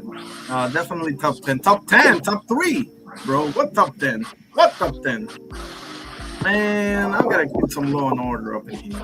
Hey, man. Hey, it's time to strip some wrenches around here, man. You know what I'm saying? Hey, wait, Jay Will ain't got no wrench. Yes, well, the way he talking, he don't need Right. one, dog. F Jay Will, he ain't getting no wrench tonight. God dang it, he got to come back again. Oh my God. The difference with Shaq and the three-peat, I wish Kobe never played on that team. I really do. I don't think we win a championship with Shaq on the team without Kobe. Honestly, I don't. No way. Hey guys, are we forgetting the obvious here? Who wound up with more championships in the end? Jay Will, AD, and all the other Kobe haters out there. Who wound up with more chips in the end? Answer me that one. I mean, you know, I don't like to use bro. You can't tell me that just because Charles Barkley didn't win a championship that he ain't one of the greatest players to ever play. Right. You put him in the right situation, they would. And you know he was going against Jordan, and you know you couldn't blow on Jordan when you defended him. But on top of that, Jordan was a person that you had to focus on. So you had to run help. He had Stockton on his team. I'm not Stockton. Paxson on his team. BJ Armstrong on his team. Craig Hodges on his team. Steve Kerr on his team. Judd Buechler. Judd Buechler on the team. Was Tony Kukoc there? I think he came in later. Kukoc on his team. Nah, Kukoc won 3 rings with the nigga, dog. Yes. They had squad, dog. They had squad, but everybody be like, it was Jordan. It was Jordan. The year Pippen sat out, you know what they were at the halftime point? They were 1 game over 500 without Pippen. There it is. Pippen comes back. They lose 4 or 5 games the rest of the season. It was the greatness of Jordan. What happened to the greatness when Pippen wasn't around? Yeah. That's one of my things with Jordan. They still won 90 games. They went to the conference finals. Without Pippen? Oh, I thought you said without Jordan. But Steph, you were forgetting one thing. Pippen did that without MJ though. Pippen went to the conference finals. Yeah, and they got cheated. But I'm not gonna say that MJ did not matter. Hell no, I can never say that. MJ was the ultimate closer. You know what I'm saying? You need a bucket, whether he push you off or not. He gonna get that bucket. And they not gonna call no foul. I love me some Michael, man. As a player, I don't like him. Like he wasn't one of the players that I rooted for, but I definitely loved to watch him, man. He was, but like Steph said, Pippen was that team was constructed beautifully, man. They played everything well. They handled the ball well. They rebound well. They defended well. They could score. They could hit shots. Like, the team was put together beautifully. And they had Michael Jordan, man. I mean, when Ish didn't go white, we had somebody who can hit a shot when the clock is going down, man. I mean, and I think because Michael Jordan was who he was. See, Michael Jordan was not Dr. J. Had Michael Jordan looked exactly like Dr. J, they would have hated on Michael Jordan. Because that's who everybody emulated. That's who everybody loved. Dr. J. Dr. J was everyone's favorite. The star's favorite player is Dr. J. So, you know, if he looked like Dr. J, people would have been, man, he wasn't as good as Dr. J, man. He wasn't. The difference between Kobe and Michael, forget what everybody else say. It's been said by multiple people that played the game. His hands were bigger. And because his hands were bigger, he can do a lot more with that ball on contact and faking and stuff like that. People lucky Kobe didn't have them damn hands. Because if he did, that dude's skill was second to none. His skill set is second to none. That dude is skilled. He was skilled in the paint, skilled on the perimeter. He had handles. The only thing he had that was a detriment was that fool didn't take no games off when he was hurt. And he was breaking his body down. Other than that, man, that dude was legit, man. And I'm going to say that about every star, man. I don't like comparing stars. Yeah, you better thank me for that wrench player. What you talking about? Especially after all that hate you was spewing. Should say take the wrench from me, man. Carrier's still my guy. You better believe that. Yeah, Carrier. Take that ish from me. We don't like Philly like that. No, I'm just kidding. Damn. Yeah, that's Clay's father. If you talking about Michael Thompson. He said, David Thompson. No. It was Michael Thompson. He a Laker, baby. Clay's father was a Laker. Hey, Carrier, David Thompson is what? You know about David Thompson? All right then, man. Be well. What's up with you though, man? Talk to us. David Thompson. Yeah, David Thompson was a baller. You know who was tough before injuries? Ron Harper. Ron Harper before, when he was on the Cavs, that Mickey Fricky was a problem. Yeah, he was nice. I remember him vaguely because I remember him more from the Chicago days. But yeah. Oh, Bill Walton definitely was tough. You know who I think didn't never get the credit he deserved, bro? And we touched on him just a few moments ago. Tony Kukoc, bro. Tony Kukoc would have been in another team. You telling me that boy don't make the All-Star team like 7 or 8 times? That boy was super nice. Maybe I'm exaggerating a little bit, but I don't think so, bro. That boy was super Nah, he was tough. He was tough. No, you know who was tough? Oh man, Sarunas. No, was it Sarunas? No. What was it? Sarunas Marshall? Which was the dude that? No, Petrovic. Drazen. Oh, come on. Petrovic. Yeah. Oh, Deadly Shrimp was fire. I love me some. Too. Yeah. I love me some Deadly Shrimp. German, I think, if I'm not mistaken. Hey, but still, Nowitzki. Oh my goodness, I couldn't stand that nigga. I couldn't stand that damn kick out shout that he had. That Mickey Freaky was bad. George Gervin was a bucket. Pistol Pete was ridiculous. Pistol Pete Maravich. Pistol Pete was ridiculous. Yeah, Dirk a legend. Oh, look at this, bro. You're gonna die laughing, bro. Look at this. No, I gotta put this thing in English.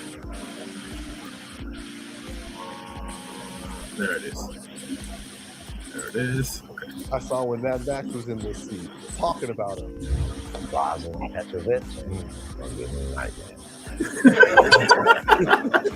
not motherfucking Black Peter. Michael Jordan. Really? Yeah. You know, Curry is the GOAT of all shooters. You know, yeah, I'll give him all that. For him, man, you could be this close. You could be this close to him. Good enough. And not only is he giving it all, he's telling you. Are you talking English? What? Yeah, good English. Oh, broken good English. Oh, Yeah, you know what the hell he's saying, the head is giving it to you. Look, I didn't get frustrated against a lot of players. This dude is the best shooter. Catch and shoot, one dribble, two dribble. He did not miss. No, literally. And I said to myself, how the hell was he not playing in Portland? He had Clyde there. Yeah, I don't understand that. Yeah, for real. I don't understand that. Good Lord. And God rest his soul. I remember the Lakers versus Celtics game. I used to play with Portland. I used to use his ass all the time. He was a bucket. For sure, man. I would sub out Terry Harper, and I would put his ass up in there. Terry Porter, I'm sorry. Put Terry Porter out. Put Drazen up in there. I used to get buckets. Him, Drexler, you know, certain people had they move. So Drexler had to glide from the free throw line. If you get to the free throw line, hit the button right, you taking off and leading it. Tom Chambers had the double clutch dunk. I used to love that double clutch. That was a bucket every single time. And he's one of those, like, he was doing modern day type of moves back then, bro. Hey, Jay Will. Reggie would have got a ring had the malice in the palace not happened. Thank you. Absolutely. That team was utterly destroying everybody. They had so much talent. Big Sabonis. Yeah, Sabonis was a beast. I would have loved to see Sabonis when he was healthy and younger. I remember Shaq couldn't do nothing with his big ass, dog. He could shoot the three back then. Back then, when big men were consistently in the post, he was one of those, and he was a great passer too. But he could shoot it from the three too. Absolutely. You talking about that Indiana team? That team was destroying everybody that year. That's why they don't they upset with themselves, because they knew that was the year that Reggie was gonna finally get his championship. They had Othello Harrington. They had Jay O'Neal. They had the other Steven Jackson. Man, they had so much talent on that team, bro. And they all played together. They were disassembling teams. Look at this, bro. You're gonna die laughing. Don't drink with him. Ooh, my Lord. I thought it'd be your last time drinking anything. He will have instant liver and kidney failure. Yeah. I thought he wouldn't even be buzzed. Hey, I hope you ain't got no plans next 3 days. I'm looking for it. I did it one time and I was straight. What y'all drinking? Vodka.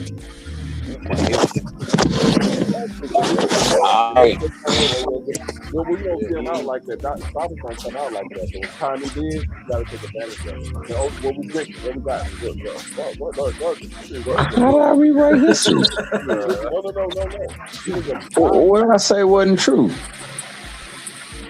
What's happening? Oh, Jay Will said I'll be rewriting history. What did I say that was true? It wasn't true. Yeah, You they talking- would have Carrier. Yeah, they would have Carrier. Come on. I mean, I'm sorry, T Hill. That 04 Pacers team, bro. Oh, come on. That 04, I didn't say the 04 team. I said the 4 pace. That team was dismantling everybody. They clearly were the best team in the league. Clearly, it wasn't even close, and they were young and athletic. Position could be changed at almost every position. They could switch stuff and still have people that can guard. They was tough. And they had Crozier. He was nice off the bench. Yeah, Austin Crozier for sure. Forgot about him. Crozier. But yeah, man, I ain't gonna lie. Shaq averaged 20 and 12 on Sabonis in the playoffs. Yeah, he probably did. But to be fair, Shaq did that on everybody. He probably did. Yeah, I'm glad he was busting up that 40-year-old both knee having thing, but he couldn't move his ass though, and he struggled. Find a clip of Shaq talking about Sabonis. Yeah, I know what you're saying. Just he was still pretty young. Like, bro, please, dog. You have revisionist history, dog. Memory. That's why I had big with numbers. I saw what he did to David Robinson and Nelly Porter, so I always had respect for him. And me and Jerome go to a trip in Argentina, wherever he's from, and we about it. And it was like, I met him, and he wasn't very nice. And it was like, Sabonis would have killed Shaq and all that. Old ass going right by Shaq. No. Yep. Then when I found out he was coming to play in Indiana, I was like, I looked at him and Jerome, and that's it. It's tough to me in My Argentina. bad, man. Hang on. He's older and so I'm but those are some. Zach Randolph was nice too. Zach Randolph was a problem. I love Zebo. Love him to death, bro. That's my guy right there. AD says 29 is low for Shaq. He was, he was. Shaq was the most unstoppable force I've ever seen. I think anybody's ever seen in basketball court. Ain't no Yeah, Shaq would have been able to work on his game. He probably would have been the best player to play. He had the rare balance of athleticism, size, speed, and ability. He just didn't craft it, and he couldn't shoot a free throw to save his life. That ish was like watching Texas Chainsaw Massacre. Every time you got to the line, dog. They invented a move called Hacker Shaq. Yeah. Let that sink in. Not only that, he's the worst free throw What's get shooting love, dog? mechanic. You talking about Will the man that slept with over 10,000 women, dog? You know he get love. He the greatest Mac of all time. They changed the rules for Kareem, player. Yep. They changed the rules for Kareem.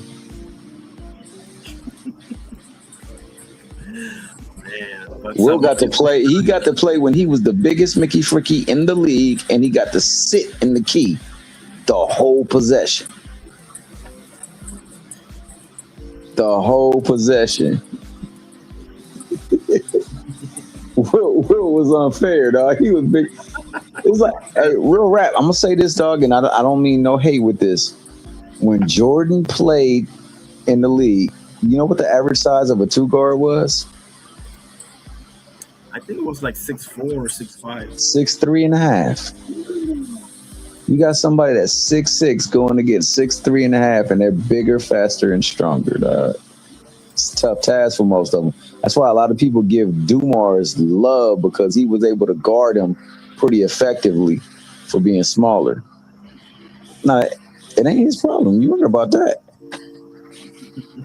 But now you factor that with Wilt being 7'2", and the biggest Mickey Frickies in the league is 6'8", 6'9", and he gets to sit his big ass in the paint the whole possession.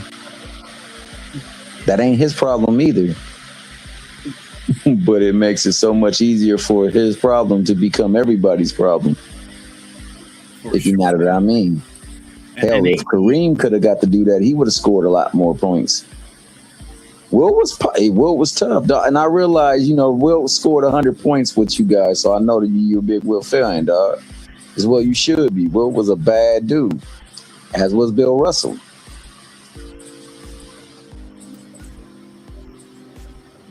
What's going on with that Mickey Freaky on the mic? What's up? What up with you, player? Chilling. Yeah, how you doing, man? Man, I'm over here messing with Jay, Will, and Carrier. I'm gonna let it be known, man. If ever somebody slander my name, don't let them get away with that ish, dog. Because my man Carrier definitely did, dog. I thought Carrier was my boy. He let them slander me, dog. It's all good. I'll defend you, bro. But I can't resist. I got to jump in the slander. It's fun. But eventually, I'll defend you.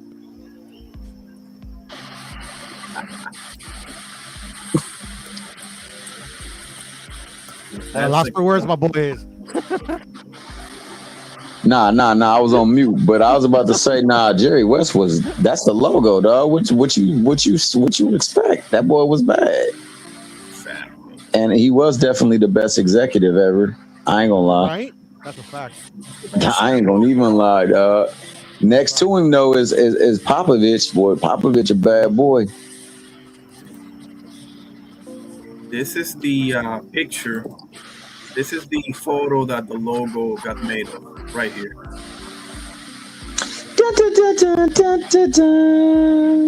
They got the silhouette from that photo for the logo. Tommy took it back to the 90s and shit. That's whenever you saw that picture, dog. That was the edit that they used to ram musically. Yeah, I remember. Hey, I got a call right now, man. You guys be easy, man. It was a pleasure, man. Shout out to my boy Prior, though, man. Damn, I just hopped on, but it's all good, Tommy. I'll stay on for a little bit. I'll let it ring. Go ahead. Nah, ninja. Not now. Go ahead. No, I literally just dropped. No, Mickey Freaky. Because if anybody slander me the next time, you better be there to say, not that Mickey Freaky. Could have been some other Mickey Freaky, but it wasn't him. Because my man Carrier let me down. In Carrier's defense, maybe he just gets a kick out of like people crashing out like I do. Hey, Carrier was over there laughing. I went back and watched. He was like, "Hey, just watch." I was like, "Who was it?" Carrier wasn't giving me the down. Like, come on, bro, don't be. That's like you go over there and the girl's teasing you and everything right now, and you get to that moment. She said, "I just want to hold hands." Carrier gave me the whole hand moment, man. When we was over there everything was getting ready. It was hot and bothered. And next thing you know, this Mickey Freaky's like, "Oh, it was about the last 10 minutes. Go check the last 10 minutes." I went over there with the quicks too. I'm like, who the fudge was over here talking about me? Come to see who it was. Oh, them two Mickey Freakies. Who was it? Oh, it was Rich. It was Rich and over there. Yeah, it was Rich and FaZe, and Rich. They was doing what they do. Rich was like, yeah. He was over there. Thomas was over there, and Thomas didn't say nothing. Thomas was just crying. Yeah, man. Thomas was up there. He didn't say nothing when Bill came. Knowing I asked that in 2 questions, and he gave me some bullish answer, and I'm like, man, I'm not about to go back and forth with this nigga. Good for you, brother. But he didn't answer the question about the damn going up there to undispute every division that he was gonna touch down in. That nigga ran in 40 and that nigga running in 47. It's champions to be conquered. Conquer them Mickey Frickies. And then Boots, he danced around that one too. He tap danced. He was like the movie Tap. That boy was one of that cut scene where they was all doing their stuff. That's what Bill was doing that night. And Big Hanos clan was over there knob gobbling like a Mickey Fricky. Even had the Chicanians. That's what I'm saying. We got some Chicanians up, some Chicaniites up in there, dog. Shakurians was even banding together. And Bill was talking about they person too. The stuff was funny, dog. It was funny. Bro. I know. But yeah, man, I gotta. What? No, go ahead. What was you about to say? I was gonna say real quick, you gotta realize too, like if Bill actually didn't dance around answers to certain questions, like what would these content creators like do with themselves? I don't know. Hey, let me say this too. I'll say this before I really gotta go, because you just said something that definitely. I was having a conversation and one of them was calling me a stupid idiot and a fanboy and all this other stuff because of information that had got leaked to Sean Sattel. So what did Sean Sattel say about Devin Haney and Shakur?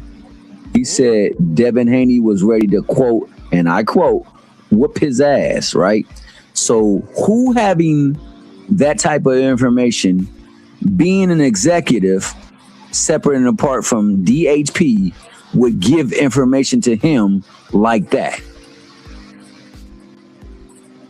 The only person who would do that would be one Frill Bill Haney.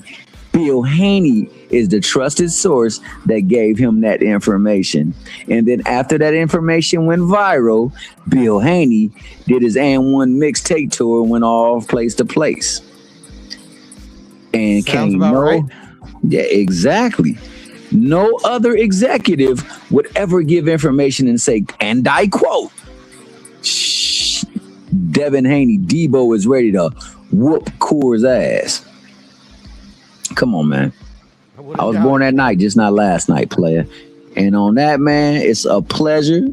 Irony, you know what's always love. Puro, you my guy. Carrier, you know you gonna always be my guy. Hey, and you remember somebody named Robin Ficker? Yes. Robin Ficker is a notorious heckler, and he heckled the hell out of Michael Jordan. Aircraft Carrier is my Robin Ficker, dog. That's why I got mad love for him, dog. Mine too. Shout out to Jay Will, the Philly fanatic, dog. You know what I'm saying? And that's fanatic with a PH, dog. And shout out to Darius Warren. Y'all sub up to my brother. He got a channel. He's out there pushing his content, man. And hey, put your link over there, AD. Put your link over there, buddy. Go ahead. And the link looks a little like this. There it is. So this guy knows basketball. Trust me when I tell you. Yeah, he just a Kobe hater, dog. So F him too. Nobody's perfect. Nobody's perfect. On that link, bro. Hey, I'm just, it's all love, man. You got. Hey, I know it's a rare sort, but dog, when they get together, the hate is vicious, dog. I don't even know how I like to hate on Kobe. That motherfucker dead. Even if he did anything wrong, bro, he paid for that shit.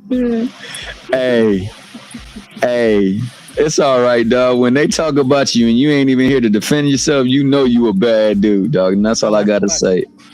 That's all I gotta say. Hey, I know you not. But Jay Will is, though. But on that note, man, I'm out. Y'all be easy. God bless you, my brother. Peace, brother. Appreciate you. What's up, Buddha? What you got, buddy? Chilling, bro. I saw you're still on, and I saw Tommy was on. I wanted to say hi earlier, but I couldn't get on, so all good. Oh, okay. Mission was accomplished, bro. I just came to say what up to Tommy. Because I heard you tell him that I hopped off because I was scared of him.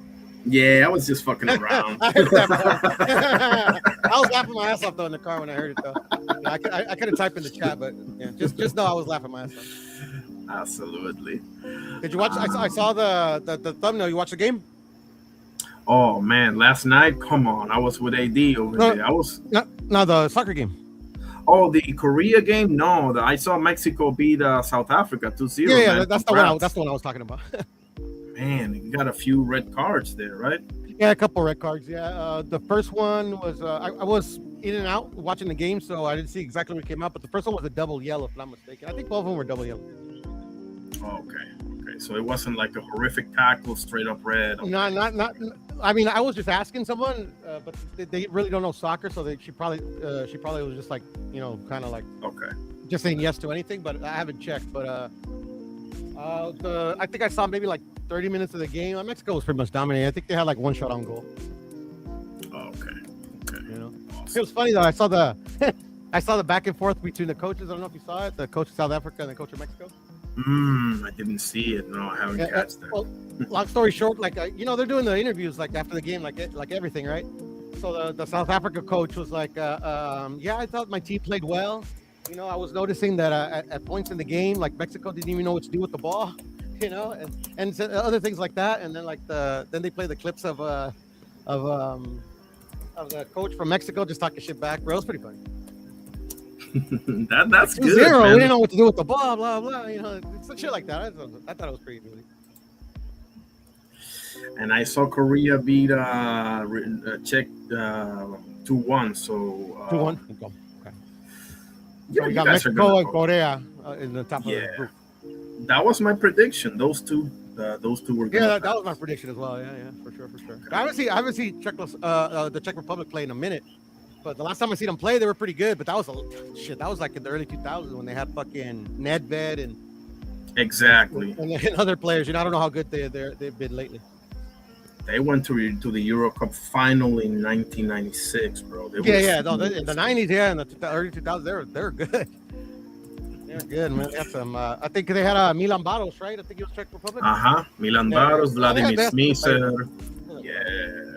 Yeah. I think they changed their name again too. I don't think they're Czech Republic no more. I think they're Yeah, there is Czech. like Czechia, something Czech or really something. I tough don't to know. pronounce. Yeah, It's the same I'll shit, just they call them just Czech. change the Yeah, exactly. I just call them Czech. Yeah.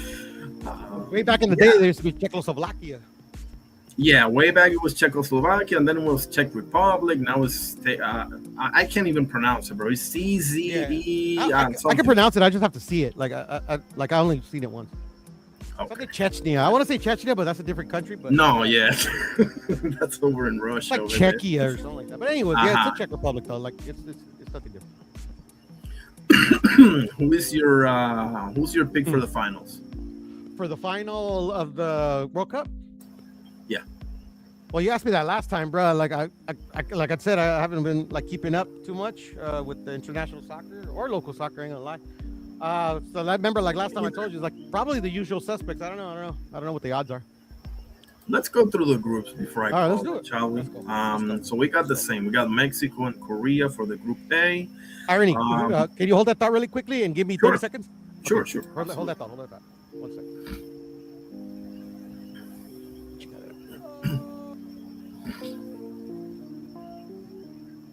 Right. Hey, D says, I don't know shit about soccer, but I'll watch a World Cup game. Yeah, that's the thing, right? It's such a awesome tournament that even people that never watch soccer, and I haven't followed it the way that I used to at all. It's kind of like basketball. I stopped watching about 7 or 8 years ago, but yeah, it's a can't miss tournament, bro. It's the greatest tournament in sports. With all due respect to the NBA playoffs and the NFL and the baseball and all that, greatest tournament in sports, bro. Greatest for sure. Give 5 or 10 minutes to my boy Puro so we can do the predictions of the group stages.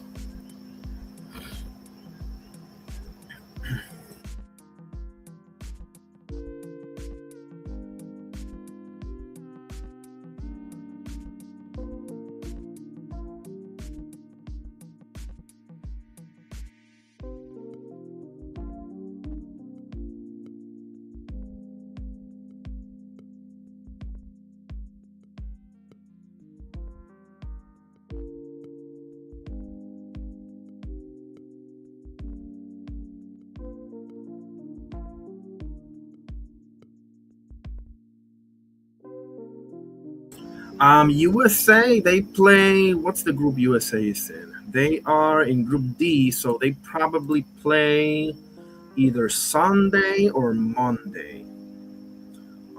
Because Group A already played both games. One was last night, and the other was just now. And tomorrow, Group B. So I'm guessing Saturday, Group C, probably Sunday, and they're in a pretty comfortable group. They got Paraguay, Australia, and Turkey. So, not a walk in the park, but not the toughest group. So, I'm guessing Saturday, Group B, Sunday, Group C. So, I'm guessing Saturday, Group C, Paraguay, Australia, and Turkey. So, not a walk in the park, but not the toughest group. There we go. Puro Sur in the house. All right, buddy. I just need a nicotine, bro, so I need to go outside real quick. Yep, no problem. But I'm ready. I'm ready. Go ahead, shoot. Group B, we got the lamest group ever with You think Canada. it's a bad group? Let me see, let me see. Horrible group. We got Canada, Bosnia, Qatar, and Switzerland. Okay, now I can see it. So Canada, Bosnia, Qatar, and Switzerland. Yeah, that's pretty bad, huh? Yeah, not for nothing. We got I have Canada winning that group. When Canada wins that group, or you know, it's kind of, well, Switzerland's a good team, so yeah, Canada or Switzerland, but it is a pretty bad group. But continue. I'm sorry. I got Canada and Bosnia personally. Yeah, I got the Canadians and the Swiss. That's what I got. Awesome. Group C, Brazil, Morocco, Haiti, and Scotland.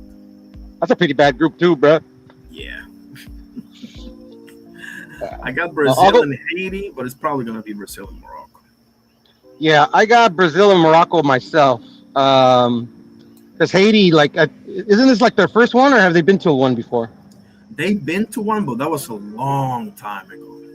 Yeah. At this stage, bro, like, unless they're like, you know, because they're kind of like, they could be sleepers, because like, you literally, like, you know, they could play out of their mind, you know. But yeah, I would have to go Brazil, Morocco.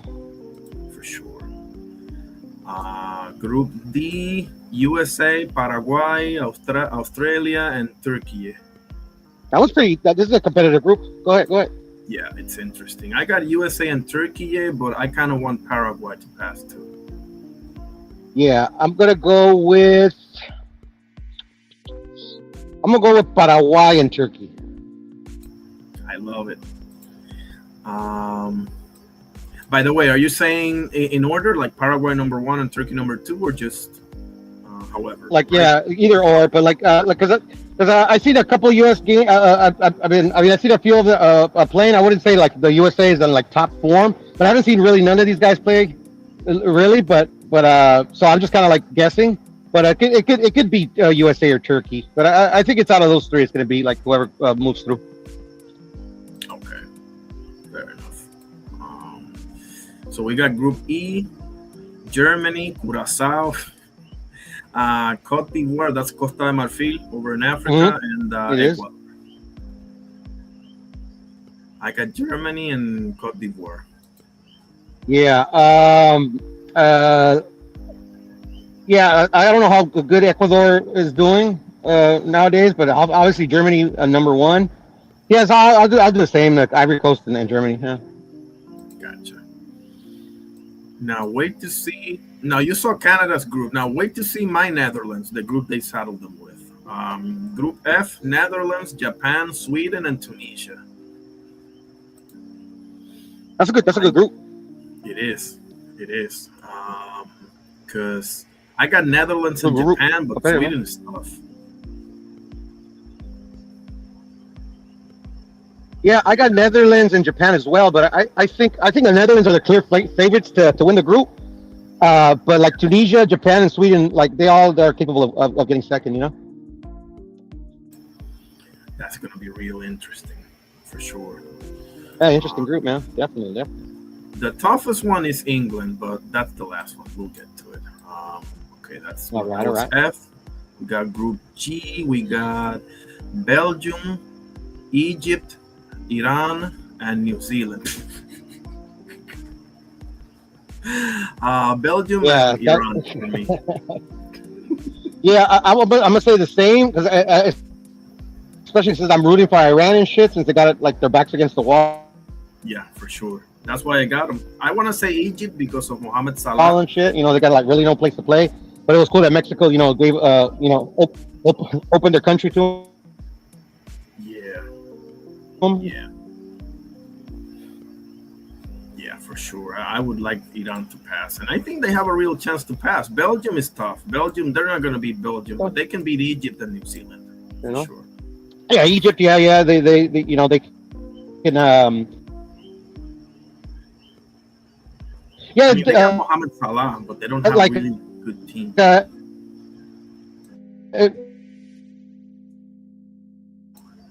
I think you're cutting out, bro. I think you're cutting out a little bit. I don't know. I don't know. New Zealand is.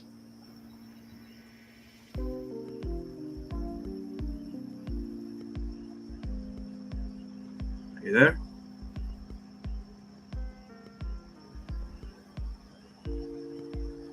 Can you hear me, bro?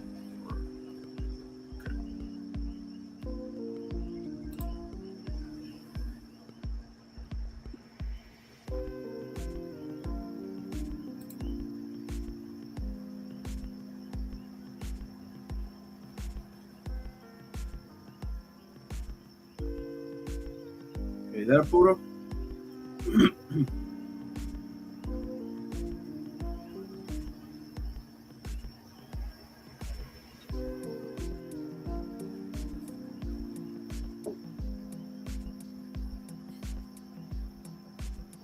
You there, bro?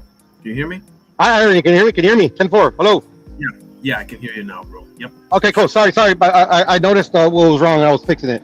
But if you can hear me now, it should be fixed. Yeah, for sure. Okay. All right. Well, where were we? Group G: Belgium, Egypt, Iran, and New Zealand. Yeah. I was saying before my connection was crappy. I think Belgium's going to rout all three teams. I think Haaland's going to go crazy.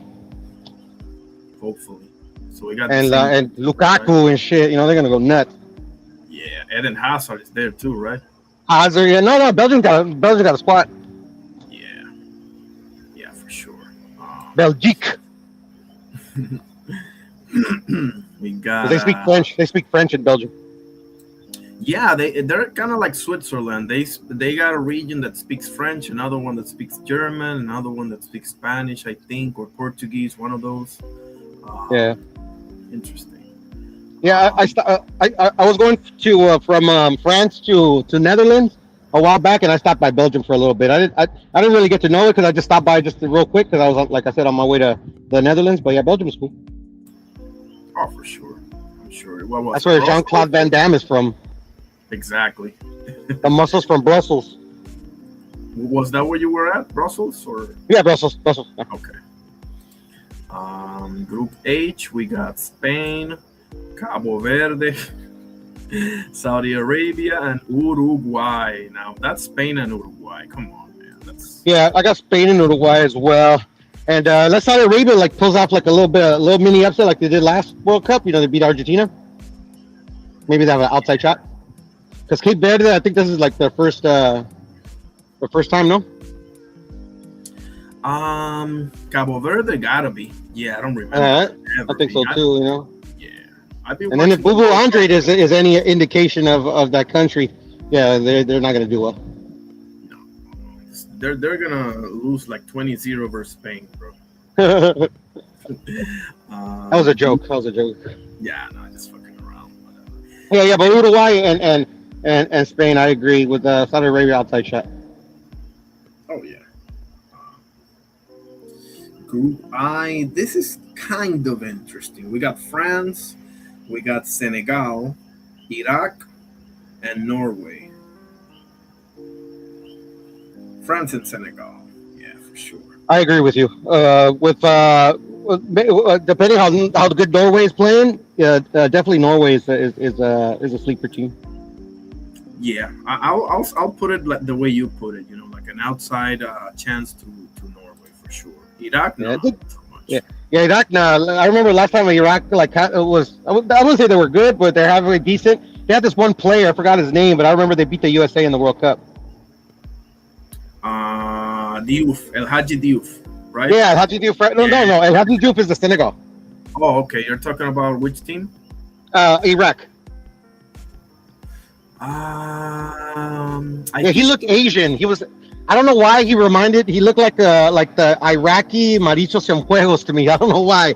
He was short like him. Yeah, but I remember that World Cup. I forgot what year it was, but I remember the U.S. invaded Iraq for that weapons of mass destruction shit, and the World Cup was happening at the same time, and Iraq ended up beating them and shit, and the U.S. didn't make it through. That was probably 2002. So I remember, they made a thing of that, Yeah, for sure. That's why I was so happy that Iran and USA didn't get in the group together. Because I was like, man, they got to do something. I don't know. That would have been great, bro. That's a great storyline and shit. Because imagine they lose to fucking to Iran and shit, bro. Trump's gonna be pissed. That would be the ultimate slap. Trump will be pissed. Oh man, you know that's the beauty of sport, bro. You know. It is. It is. Because I still remember the U.S. was projected to beat the shit out of Iraq, but they lost to those guys way back whenever it was, and there you go. Iraq done pull off the upset and shit. You know. So you know, you never know when teams have it's like boxing, bro. When there's an extra incentive, even if you're like the odds are totally against you, bro. Next thing you know, like knockouts happen. Yeah. Yeah, I'm accustomed to seeing that in the World Cup. That's why I'm telling people, listen, I think Spain and France are the best teams, but very rarely the best teams win in the World Cup. Very rarely, to be honest with you. Well, I would agree with you, but I would say usually like the teams that are expected to win it, but never the one that everybody thinks. Like the last World Cup, like a lot of people were like, it's coming home. They had England winning it, and they ended up losing in the semifinal. Exactly. And not only that, I mean, yeah, like the one that Spain won, they were the best team. So that's a good example of the best team winning. Yeah, they were the best team. Yeah, yeah, that Spain team was fucking woo. it was pretty much Barcelona. Yeah. He was right for Barcelona and shit, bro. That's what it was. Barcelona was dope at that time. Tenían como 8 cracks en este team. Yeah, bro. Like, tell you, they fielded Barcelona minus Rafa Marquez, Messi. You know, for sure. And everybody but their head. Are you still on, man? I thought you were. Yeah, we're just rounding up the World Cup, bro. We're talking about football, Steph. Fucking A, man. It's World Cup time, bro. It's time to talk World Cup shit. Let's go to. I'm tired. Me too. Calling me and shit. Ain't nobody telling you to hit the link, Steph. No, I just fucking with you. I'm messing with you, brother. That shit was already built in there. I was like, man, Ernie's probably gone, but as soon as I came on, it was like, nope. Let's round up. Steph, I need your answers here too. We got Group J here, right? Now this is a joker, bro. We got Argentina. Now Algeria's nice. I'll give Algeria a lot of respect. Then we got Austria, and Jordan. Come on, man. Argentina and Algeria, right? Yeah, I'll same here. What about you, Steph? Who was the last one again? Jordan. Damn. I'll take Argentina and Jordan. I love it. I love it. Nice. Group K, we got Portugal, Congo, Uzbekistan, and Colombia. I got Portugal and Colombia. Colombia always fails out, dude. They do. Yeah. Oh. Yeah. But yeah, I'll stick with them. I'll go Portugal, Colombia. Same here. Portugal, Colombia. For sure. And to round things up now, this is a hellacious group. We got England, Croatia, Ghana, and Panama. I'm going to go with the upset of the World Cup, and England is going home in the first round. Croatia and Ghana pass. Damn. Hey, fellas, I got to go because my daughter is in need of me real quick. Thank you for having me, Irony. And I have, that's a tough group. I have England and Croatia. And peace out, fellas. I'm out. Later. God bless. Don't worry. Appreciate you. I'm going to go... I'm going to go Ghana and England. I love it. Yeah. Croatia's another one who they're kind of dodgy. You never know. Yeah, they are pretty inconsistent. They've come on second and third before, but they've also left in the first round as well. So. Yeah. So we can read the first chapter of John if you want to, or we can do it another day, or we can read some of it, or no, I don't know. If you want to do it, let me know, because Romans. I got it open right here if you want to.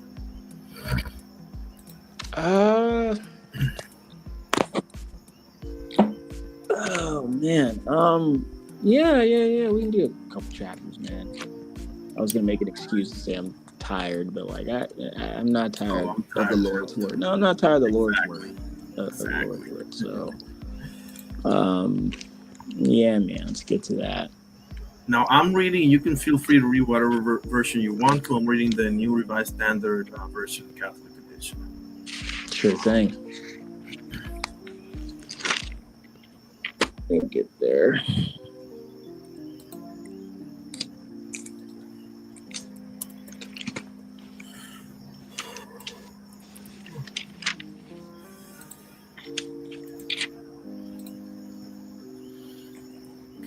Today, let me put a fitting image here. 1 second. Pictures today. Okay. There we go. Okay. Shall I start? Yeah, go for it. Okay. Gospel of John, chapter 1, verse 1. In the beginning was the Word, and the Word was with God, and the Word was God. He was in the beginning with God. All things came into being through him, and without him not one thing came into being. What has come into being in him was life, and the life was the light of all people. The light shines in the darkness, and the darkness did not overcome it. There was a man sent from God, whose name was John. He came as a witness to testify to the light, so that all might believe through him. He himself was not the light, but he came to testify to the light. The true light, which enlightens everyone, was coming into the world. He was in the world, and the world came into being through him. Yet the world did not know him. He came to what was his own, and his own people did not accept him. But to all who received him, who believed in his name, he gave power to become children of God, who were born not of blood, or of the will of the flesh, or of the will of man, but of God. And the Word became flesh and lived among us, and we have seen his glory, the glory as of a Father's only Son, full of grace and truth. John testified to him and cried out, quote, "This was he of whom I said, he who comes after me ranks ahead of me, because he was before me," end quote. From his fullness we have all received grace upon grace. The law indeed was given through Moses. Grace and truth came through Jesus Christ. No one has ever seen God. It is God, the only Son, who is close to the Father's heart, who has made him known. The testimony of John the Baptist. This is the testimony given by John when the Jews sent priests and Levites from Jerusalem to ask him, "Who are you?" He confessed and did not deny it, but confessed, "I am not the Messiah." And they asked him, "What then? Are you Elijah?" He said, "I am not." "Are you the prophet?" He answered, "No." Then they said to him, "Who are you? Let us have an answer for those who sent us. What do you say about yourself?" He said, "I am the voice of one crying out in the wilderness, 'Make straight the way of the Lord,' as the prophet Isaiah said." Now they had been sent from the Pharisees. They asked them, "Why then are you baptizing if you are neither the Messiah, nor Elijah, nor the prophet?" John answered them, "I baptize with water. Among you stands one whom you do not know, the one who is coming after me. I am not worthy to untie the thong of his sandal. This took place in Bethany, across the Jordan, where John was baptizing. You want to keep going? Yeah, I'll pick up verse 29. Okay. And I'm reading from ESV version, so okay. No biggie there. It says, the next day he saw Jesus coming toward him and said, "Behold, the Lamb of God, who takes away the sin of the world. This is he of whom I said, after me comes a man who ranks before me, because he was before me. I myself did not know him, but for this purpose I came baptizing with water, that he might be revealed to Israel." And John bore witness. I saw the Spirit descend from heaven like a dove, and it remained on him. I myself did not know him, but he who sent me to baptize with water said to me, He on whom you see the Spirit descend and remain, this is he who baptizes with the Holy Spirit. And I have seen and have borne witness that this is the Son of God.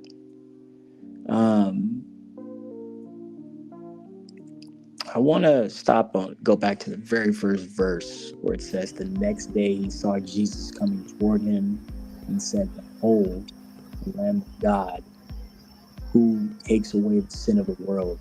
And in my Bible, there's an exclamation mark after the world, so he's yelling this. And, the world, in quotes there, designates, humanity and its hostility to God. And elsewhere in the gospel, although not all persons, without exception will be saved, the sacrifice is the only atonement for human sin that God has provided. So that's why he says, "Behold the Lamb of God who takes away the sin of the world." Which is what? John 3:16. Exactly. Yeah. You just stop right there. Who takes away the sin of the world? Always important, man. That's redemptive. That's how we get back to the Father. Because once the fall came, everything got all messy. So yeah, if you pick up your cross and bear with JC, got a plan to get back. Narrow is the door, but we have a plan to get back. Anywho, well said. Verse 35. The next day again, John was standing with two of his disciples, and he looked at Jesus as he walked by and said, "Behold, the Lamb of God." The two disciples heard him say this, and they followed Jesus. Jesus turned and saw them following and said to them, "What are you seeking?" And they said to him, "Rabbi," which means teacher, "where are you staying?" He said to them, "Come and you will see." So they came and saw where he was staying, and they stayed with him that day, for it was about the 10th hour. One of the two who heard John speak and followed Jesus was Andrew, Simon Peter's brother. He first found his own brother Simon and said to him, "We have found the Messiah," which means Christ. He brought him to Jesus. Jesus looked at him and said, "You are Simon, the son of John. You shall be called Caiaphas," which means Peter. The next day, Jesus decided to go to Galilee. He found Philip and said to him, "Follow me." Now, Philip was from Bethsaida, the city of Andrew and Peter. Philip found Nathanael and said to him, "We have found him of whom Moses in the law and also the prophets wrote, Jesus of Nazareth, the son of Joseph." Nathanael said to him, "Can anything good come out of Nazareth?"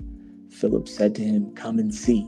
Jesus saw Nathanael coming toward him and said of him, "Behold, an Israelite indeed, in whom there is no deceit." Nathanael said to him, "How do you know me?" Jesus answered him, Before Philip called you, When you were under the fig tree, I saw you. Nathanael answered him, Rabbi, you are the Son of God. You are the King of Israel. Jesus answered him, because I said to you, I saw you under a fig tree, do you believe? You, you will see greater things than these. And he said to him, truly, truly I say to you, you will see heaven opened and the angels of God ascending and descending on the Son of Man. That's what's up, man. Yes, sir. That's what's up, man. Coming face to face like that. Moving on to chapter 2. On the third day, there was a wedding at Cana in Galilee, and the mother of Jesus was there. Jesus also was invited to the wedding with his disciples. When the wine ran out, the mother of Jesus said to him, they have no wine. And Jesus said to her, wait, pause. Every time I read this part of John, or any of the Gospels there, I always picture Jesus kind of like, when he turned the water into wine, like he's kind of smiling there, he's kind of laughing a little bit because everyone's like, oh, whoa, yeah, and he's kind of just like, yeah. I always pictured that. For sure. Yeah. But anyway, he says, verse 4, and Jesus said to her, woman, what does this have to do with me? My hour has not yet come. His mother said to the servants, do whatever he tells you. Now there were 6 stone water jars there for the Jewish rites of purification, each holding 20 or 30 gallons. Jesus said to the servants, fill the jars with water, and they filled them up to the brim. And he said to them, now draw some out and take it into the masters of the feast. So they took it. When the master of the feast tasted it, the water now became wine. Excuse me. And did not know where it came from. Though the servants who had drawn the water knew, the master of the feast called the bridegroom and said to him, everyone serves the good wine first, and when people have drunk freely, then the poor wine. But you have kept the good wine until now. This, the first of his signs, Jesus did at Cana in Galilee and manifested his glory, and his disciples believed in him. After this, he went down to Capernaum with his mother and his brothers and his disciples, and they stayed there for a few days. The Passover of the Jews was at hand, and Jesus went up to Jerusalem. In the temple, he found those who were selling oxen and sheep and pigeons, and the money changers sitting there. And making a whip of cords, he drove them all out of the temple with the sheep and oxen. And he poured out the coins of the money changers and overturned their tables. And he told those who sold the pigeons, take these things away. Do not make my Father's house a house of trade. His disciples remembered that it was written, zeal for your house will consume me. So the Jews said to him, what sign do you show us for doing these things? Jesus answered them, destroy this temple, and in 3 days I will raise it up. Man, that's Matthew, man. I love that. The Jews then said, it has taken 46 years to build this temple, and will you raise it up in 3 days? But he was speaking about the temple of his body. When therefore he was raised from the dead, his disciples remembered that he had said this, and they believed the scripture and the word that Jesus has spoken. Now, when he was in Jerusalem at the Passover feast, many believed in his name when they saw the signs that he was doing. But Jesus, on his part, did not entrust himself to them, because he knew all people and needed no one to bear witness about man, for he himself knew what was in man. Let me go to the bathroom real quick so we can get to chapter 3, okay? We'll be right back, bro.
Okay, we're back. Yeah. Kind of commenting on verse 23 through 25 there. Just want to remind you that in antiquity, especially biblical times, your name, that sums up like everything, man. Like your character, your activity, and especially if you're a prophet or one of the leaders, kind of sets your place in God's purpose. It's kind of crazy because when we read it, it says, when he was in Jerusalem at the Passover feast, many believed in his name. So when they saw the signs that he was doing, that's why they came. So they only believed in the sign. Later on in the same verse 25, it says, and what is that? But Jesus, on his part, did not entrust himself to them because he knew what was in them. So he's like, these people don't believe in me, so I'm not going to give myself up for that. They're only here for the signs. Exactly. Yeah. Chapter 3.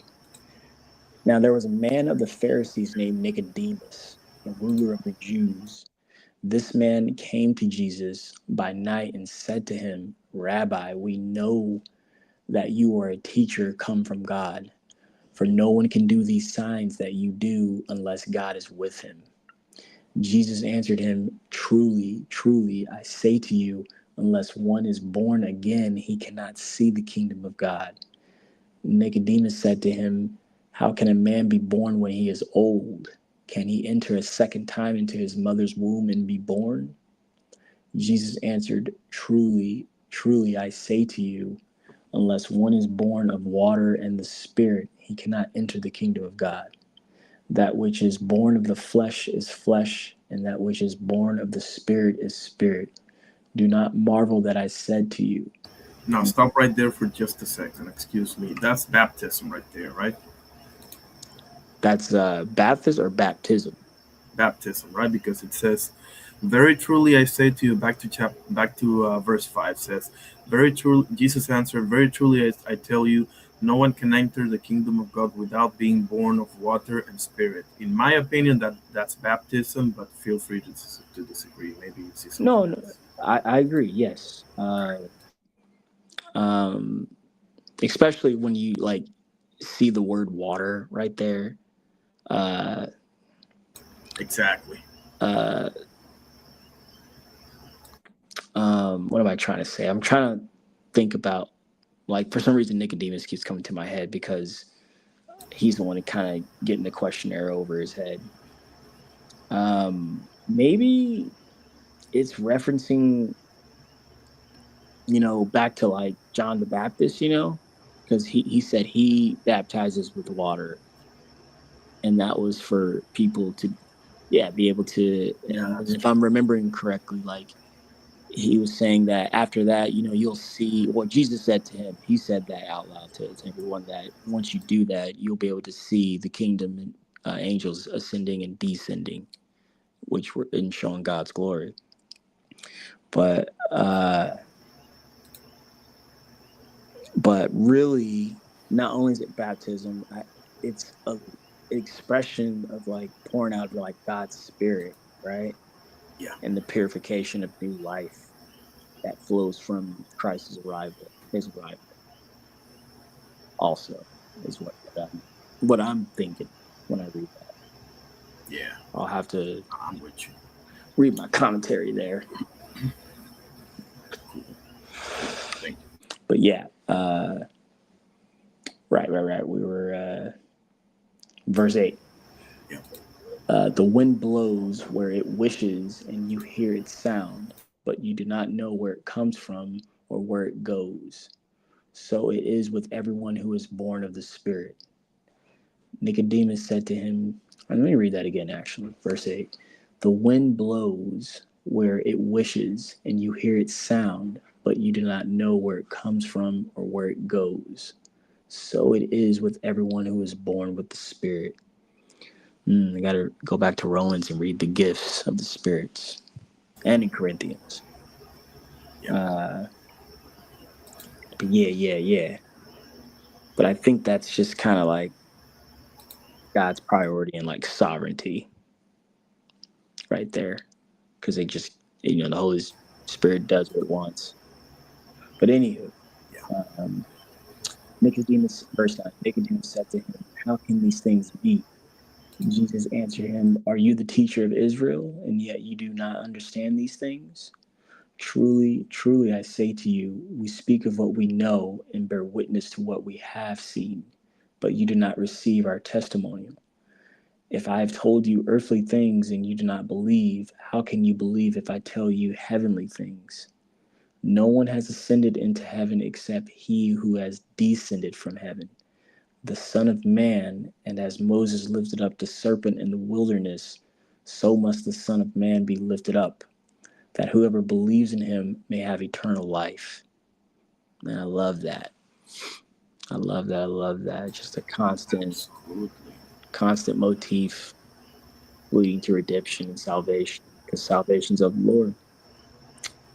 Verse 16, "For God so loved the world that he gave his only Son, that whoever believes in him should not perish but have eternal life. For God did not send his Son into the world to condemn the world, but in order that the world might be saved through him. Whoever believes in him is not condemned, but whoever does not believe in condemned already, because he has not believed in the name of the only Son of God. And this is the judgment. The light has come into the world, and people loved the darkness rather than the light, because their works were evil. For everyone who does wicked things hate the light and does not come to the light, lest his works should be exposed. But whoever does what is true comes to the light, so that it may be clearly seen that his works have been carried out in God." Yeah, man.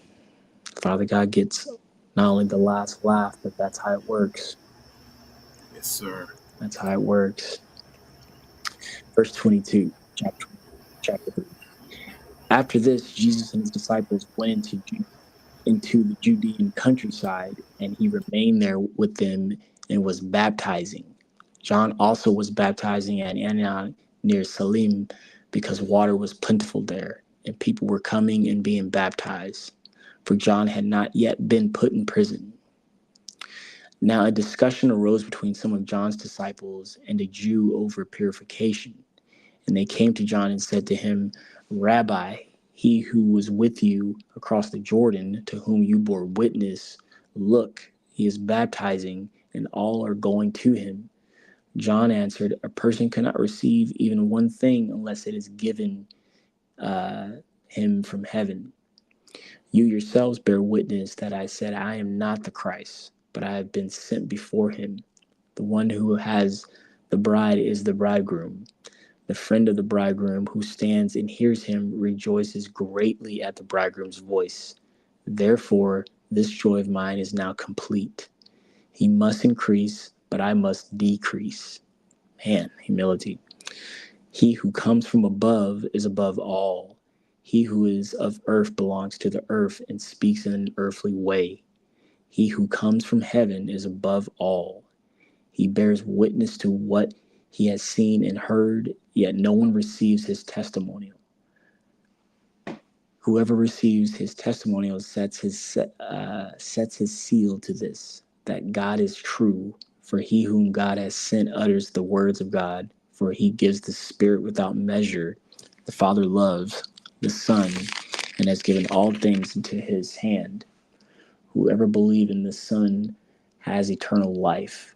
Whoever does not obey the Son shall not see life, but the wrath of God remains on him." Wow. On that note, brother, I'm gonna cash it in. Yeah, me too. Yeah, but I'm gonna pray us out real fast, and I appreciate it, man. I'm gonna send a text out tomorrow, see what people are doing, and if not, maybe we'll get another round in. See where we're at. Yeah. And listen, if nobody can, you can. We can do this again. Like we can, like I love this. So That's why I wanted to like do the Gospels, because I know we're at, I believe, Leviticus as a group. Yeah. So I wanted to like leave it there as a group, and then so we can pick it up. Gotcha. I'm with it, brother. But yeah, I'll press out here. God bless you, bro. Yeah. Always a pleasure. Father God, we just come to you, Father, and we just want to worship you, Father. All honor, admiration, glory, power, and dominion unto you, Father, to your Holy Spirit, and to your Son, Christ Jesus. Thank you for what you've done. Thank you for what you've already accomplished. Thank you for our family. Thank you for our friends. Thank you for their friends. Thank you for their family. Again, Father, thank you for what you've already done for us today. We repent now of our sins, of the ones of yesterday, and approach our new day with our shield and arm ourselves with your word. As for Ina here, Father, I just ask that you be with him, that he casts what he needs to cast upon you, and that he believes on you, and you strengthen him, Father. As for me, the same thing, Father. You know the desires of my heart. Search me, O God. Thank you for our church group, for our biblical family. Please bless them, keep them close. Whatever it is they cast on, please, Father, be with them. As for the rest of us, Father, we just say thank you once more. We love you, and we pray those things in Jesus' name. Amen to a holy God. Amen. Absolutely. All right, brother, man. I'm going to watch for my text tomorrow, man. Absolutely, bro. Take care of yourself, and have yourself a nice day, brother. You too, man. Have a good start. Absolutely. That was my brother, Lone Star Steph Brown. Always a pleasure being with him. We read 3 chapters of scripture. We discussed everything under the sun, from the World Cup to basketball to boxing to you name it. This was a blessed stream. Thank you to Jareel Hadi for joining in the panel. Thank you to Thomas Hill, Puro Sur, and Lone Star Steph as well. Appreciate Darius Warren, first time popping into the channel. Everybody go ahead and give him a follow and subscribe and everything. That man knows basketball for sure. Jay Will, my brother, appreciate you. You already know. I'm so glad that I wrenched you up. Carrier, always my brother right there. Everybody that pulled up. Oscar, El Carnal, Ricardo Vélez as well. I love it. Everybody. God bless every single one of you. And I'm going to leave it with the Lord's Prayer in the name of the Father, Son, Holy Spirit. Our Father, who art in heaven, hallowed be thy name. Thy kingdom come, thy will be done on earth as it is in heaven. Give us this day our daily bread, and forgive us our trespasses as we forgive those who trespass against us. And lead us not into temptation, but deliver us from evil. For thine is the kingdom and the power and the glory forever and ever. Amen. Father God, I pray for the health of my brother, Jareel Hadi. I know that he said that he was in awesome spirits today. I pray to you that keeps going, and that it keeps going all the way up, okay? And it gets better for him, and he can have a full recovery. I pray for you. My brother T. Hill's going through some setbacks. He told me that he lost his brother not too long ago. May God rest his soul. My condolences to him, and I also pray for his speedy recovery as well from the injury that he suffered. I pray for Lone Star Steph, my brother. Pray for him and his family. I hope everything is going well. I pray for the end of all wars. I pray for people to unite. I pray for Palestine. I pray for the Pope and the Catholic Church. I pray for my father, God rest his soul. My uncle, God rest his soul. My mother, and all the rest of my family. And I pray that you help me overcome certain temptations and obstacles that I have in my life as well. Father God, I love you, and I want to have a better relationship with you. In the name of the Father, Son, Holy Spirit. Thank you, God, for everything. We'll see you soon. This was my 107th live. God bless. Peace out.